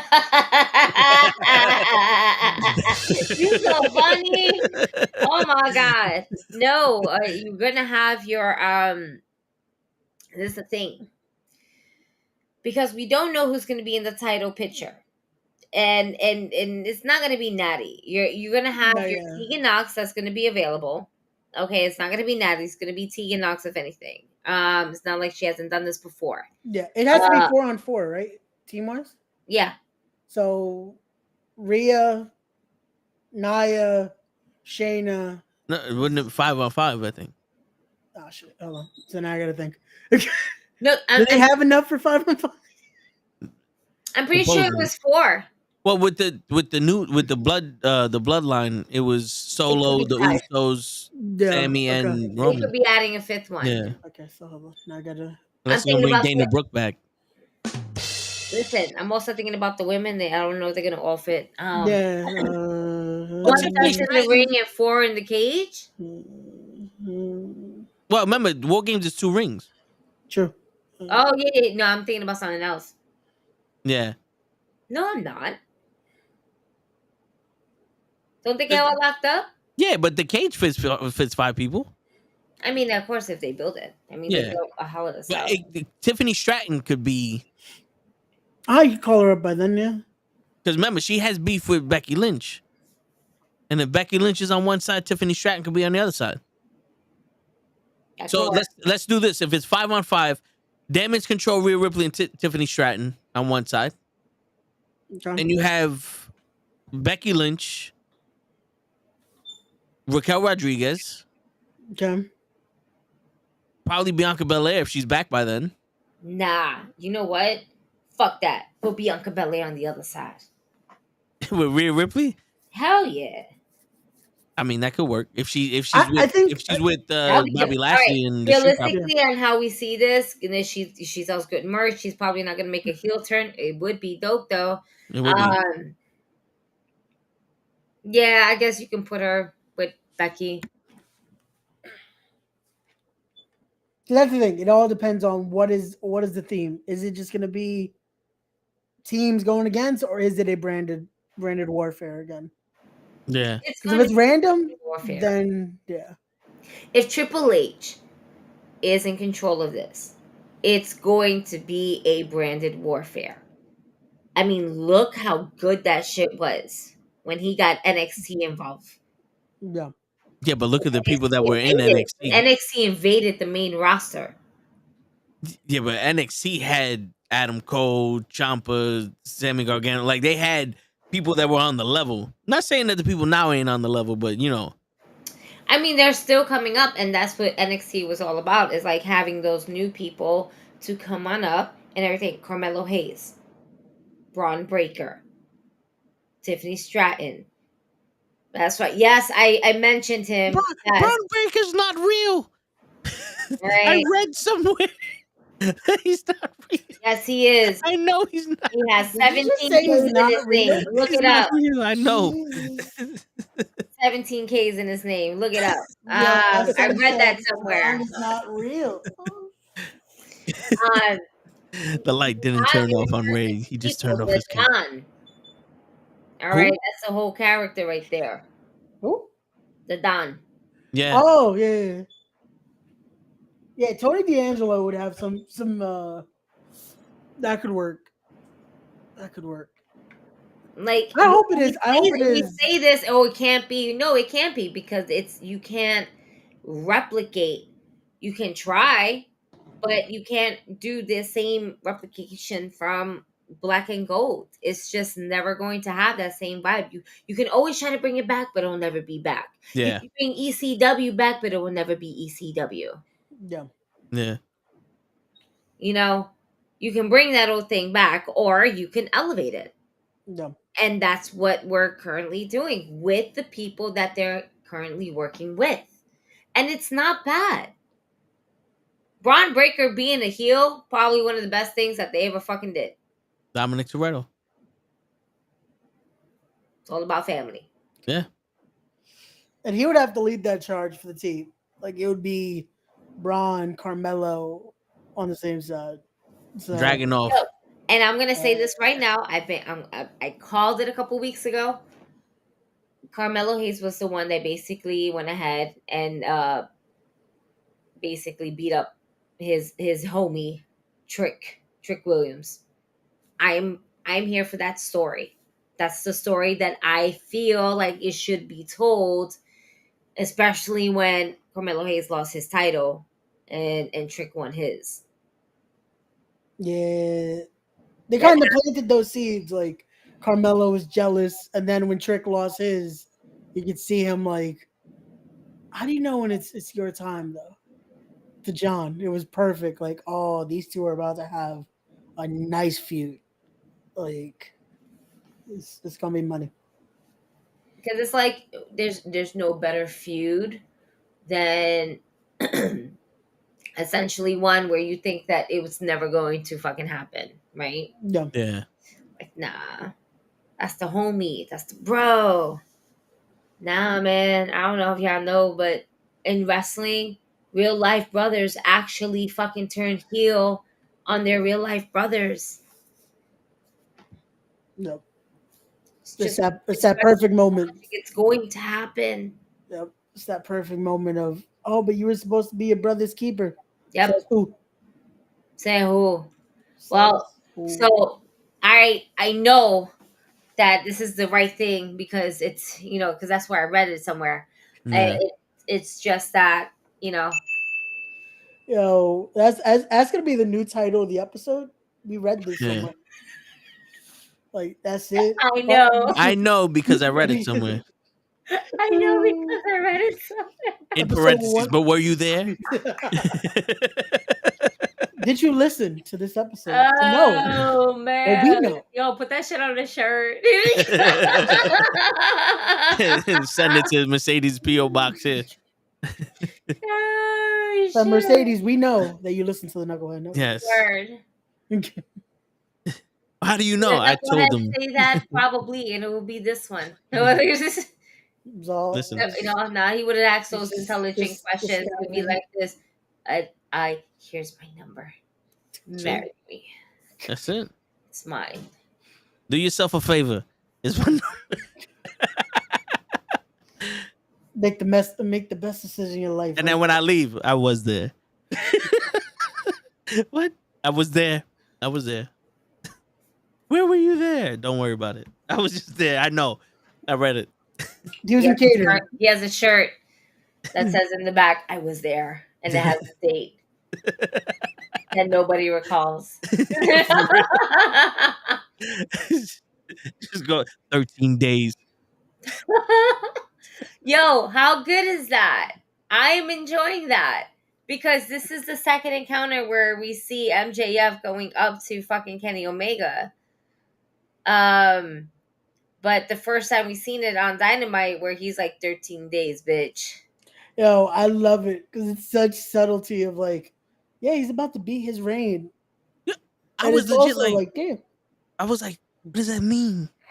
Is he gonna fight him in 13 days? I had to look up the date, like, I mean, 13 days, 19 plus 13 divided by 7. Like, what happened? And then they explained to me, like, oh shit, that's right, Kenny Omega was an AEW champion. Yep, long time ago. Yes, in a galaxy far, far away, where Ray doesn't fight with his lamp. In a book that I read somewhere. Oh, shit. No, but speaking of that, I mentioned earlier it might be time to take that title off of MJF and put it on Jay White a little bit. Yeah. Yes. Yeah. Yeah. It's Kangaroo Kick was over, but it's time to. I mean, you cannot wait for this man's foot to heal after you done waited for his concussion to heal and all that other stuff. It's like, all right, the train done left the station. Yo, We're gonna figure something out. Now here's a question. Had Adam Cole not fuck up his ankle and he was still running around with MJF, would it still be time for MJF to give up the title, or are we just still kind of holding on to it because he's with Adam Cole? I think it was still time for him to drop the title. It's just we would have had more of a distraction of like we can kind of let it slide. Okay. But with just nothing in between, that it's like, okay, he's doing the ROH tag title stuff. What are you gonna do about this title though? You're still world champion. A pay-per-view just passed and you were in a handicap match for tag Or title. another, yeah. It's like, wait, what about your world title? Really, what are we about to do about that? Yeah, we left it. We left it alone. At this point, you're going to have to relinquish those ROH tag team titles because you're not really doing anything with that, and he's really not doing anything with the AEW championship. It's you can't do a tag team without your tag team that's getting you more over than getting yourself. This is the thing with MJF. MJF can work with people. Yeah. And he basically bounces off of that other person's energy, their persona, and what they kind of deliver.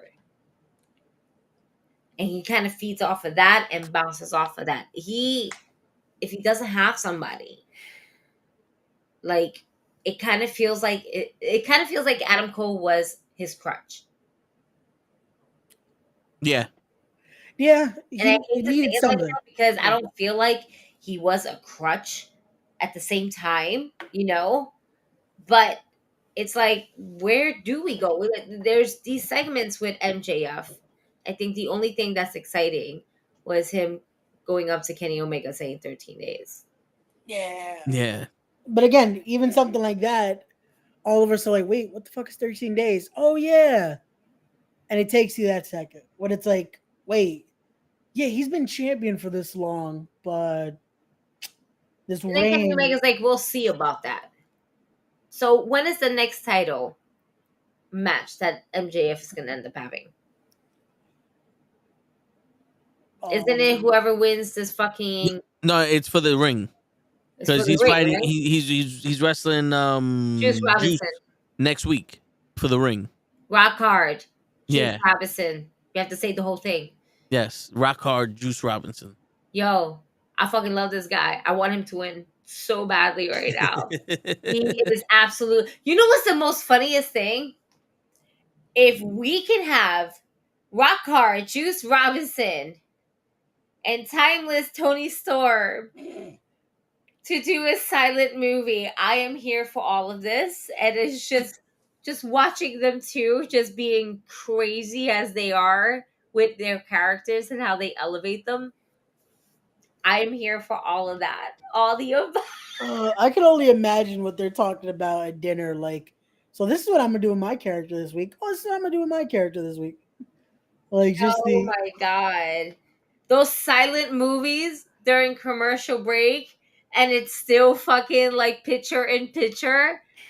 I fucking like now I'm invested into this picture in picture. So that's what happened because I watched it at work, so I don't get picture in picture. So I just hear Tony Storm talking and went straight to commercial. Said they cut her off. Is that her thing?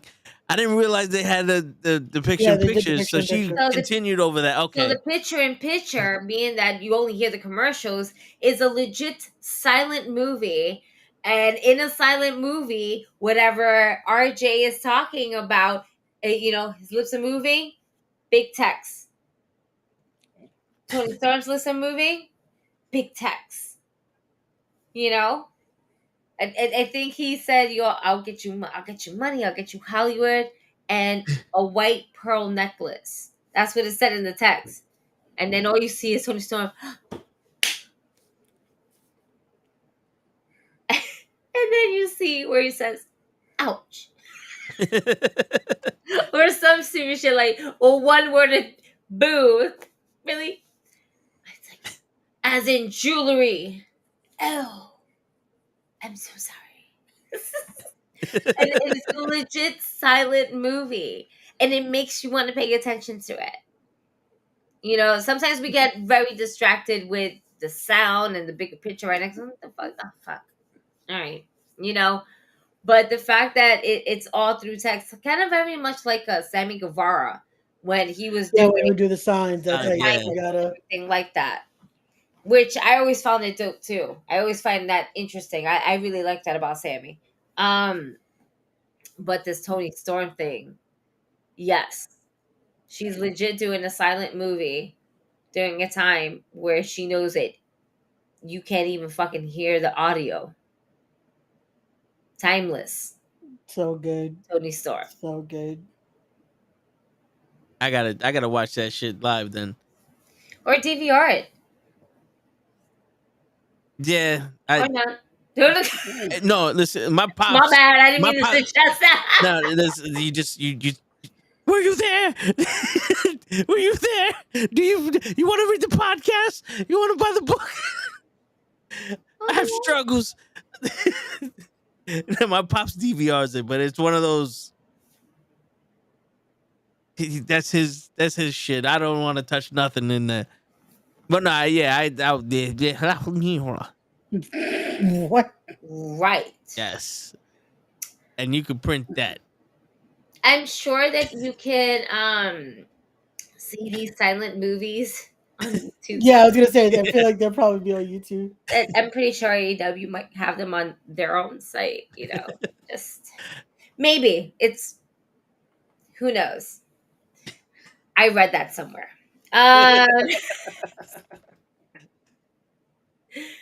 Oh man. Yeah, They do have they do have it. They what do it. reviews. Timeless Tony Storm silent film. Jim Cornette. Oh no, wait. Jim Cornette review. Oh yeah, they have it from last week. It's 4 minutes. Yeah, that's how long a commercial was. Jesus, I thought commercials were 30 seconds. You know what? It could be an extended version. It could be. Yeah. All right, I'm gonna have to check that shit out. Mm-hmm. But yeah, it's a legit silent movie. But damn, they didn't catch that mistake. Well, I guess Gigi Dolan's gonna be facing herself in the lights out match. It's Halloween Havoc. She can face herself. I did not even. I haven't seen what you're talking about. I'm very confused. Loki's comment. Yeah, he said Gigi Dolan is facing Gigi Dolan In a lights out match. Well, in the dark, and Ray knows about the dark when the light turns off. You never know who you're fighting. But You may have to fight yourself. You know? Questions of oneself come up in the dark. I did Like hear most he was his people. worst enemy. Yes. Mm-hmm. In a book somewhere. Right? In a book. Newsletter. I know it's the hair. Leave the hair alone. Leave the hair alone. You know, I'm the only one that hasn't colored their hair in this fucking place. I gotta do something. Yo, you can do your beard like a green color. Facts. At one point, I had it. And be like, yo, I did this green beard. That's true. That's true. Mm-hmm.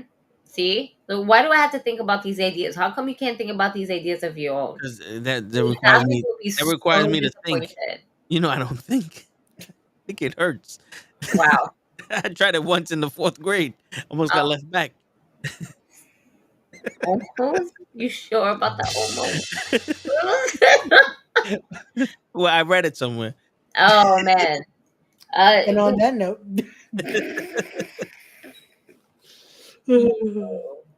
So what do we see Nick Outlaws doing? Where do we see Jade? I want Jade on Raw. Yeah, I think she goes to Raw, but again, my hope is still they debut her at the Rumble. Like, keep teasing it, but Rumble's her first match. I have a feeling her first feud is probably going to be against Charlotte. Damn, the first feud? Not yet. She's going after gold. Charlotte is gold. Shit. They're making it seem like she's a big deal. And yeah, and that's who's gonna walk up to her and be like, "Listen, honey, you ain't shit here." Yeah, sure. It makes sense for Charlotte to be the one, but it's like, shit. Oh, Nia Jax would be that bitch because she's doing that shit right now with everybody. Yeah, but would she survive Nia Jax though? Like, we want her to be able to wrestle more than one No, match. no. I read somewhere. I mean, she a big girl. I'm just gonna say that. She big. She a big thick girl. All right, it's maybe Shayna. No, well, Shayna I could say, yeah. Then you would have to bury Shayna. See, this is the problem. No. Yeah, whoever she faces. No Shayna. No Shayna. No Io. Maybe Bailey. Natalia. No, Natalia. Everybody had Natalia. She needs Nobody opportunity. wants Natalia no more. You know how many times they fucking. I know Natalia wants an opportunity. I read it somewhere in the dirt sheets. No, but yeah, it's true. Natalia's worn out with these new ones. They can't keep pushing everybody to Natty.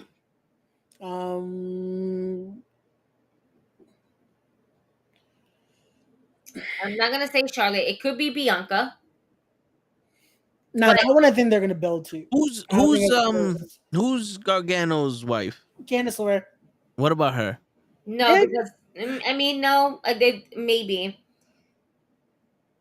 Maybe I don't know. I think maybe they'll give it to one of the other tag teams that just came up from NXT. The really small. Oh, Kiera Hogan and Kiera Hogan is in AEW, sir. yes. Costanza Chance. Yeah, because they changed these fucking girls' names to some Japanese shit like fucking Katana Nightingale and fucking Hiroshima Yakashi or some shit. I don't know what the fuck their names are now. I just know American Ninja Warrior and Predator Locks. Like that's because she got the Predator hairdo. You know what I'm saying? Like that's the tag team. Because God forbid you let that tag team become champions. So who are the tag team champions? Oh yeah, Chelsea Green and Piper is the tag team. No, I refuse to believe Piper Nevers. I should be the other half of the tag team champions. Chelsea Green. Because I know Chelsea Green appreciated my video. I was there, Sasha. Mercedes, this is why you'll never be. I was there when she was Sasha. If it was her wrestling slave name, can we not? Yeah, that's WWE. I want her back in the WWE. Yo, Ray's like, get the fuck out of here. She did not say no, it's not. She's Mercedes Muhammad. Sorry. I was like, it's not Sasha. Mercedes Muhammad Monet. Brand. She is Mercedes. Okay. Oh, that's shit. right. She's fucking Mercedes. Wherever she goes, you know what? Even if she goes to WWE, it's probably gonna be Mercedes. It's not probably. It's going to be Mercedes. Oh, you know? Oh, did you read the book? I know. You want to know how I know? Because Mercedes herself said, "It's Mercedes, bitch," and I said, "Yes," and I say, "This is Mercedes. It's Mercedes world. We're just fucking living in it." No, we're not, but we live in New York. She lives everywhere else. For real. We're here. It's too expensive where we live. Mercedes, no, Sasha. Shame on you. Monet. Money. Monet. Shit, but yeah, I mean, on that note. Do you know? Yeah, listen, we started out in the fight. And Gigi won this round, but I'm coming back. Watch. So watch. We're gonna keep fighting tomorrow. Yeah. On the toe of the ships. I'm gonna find some shit.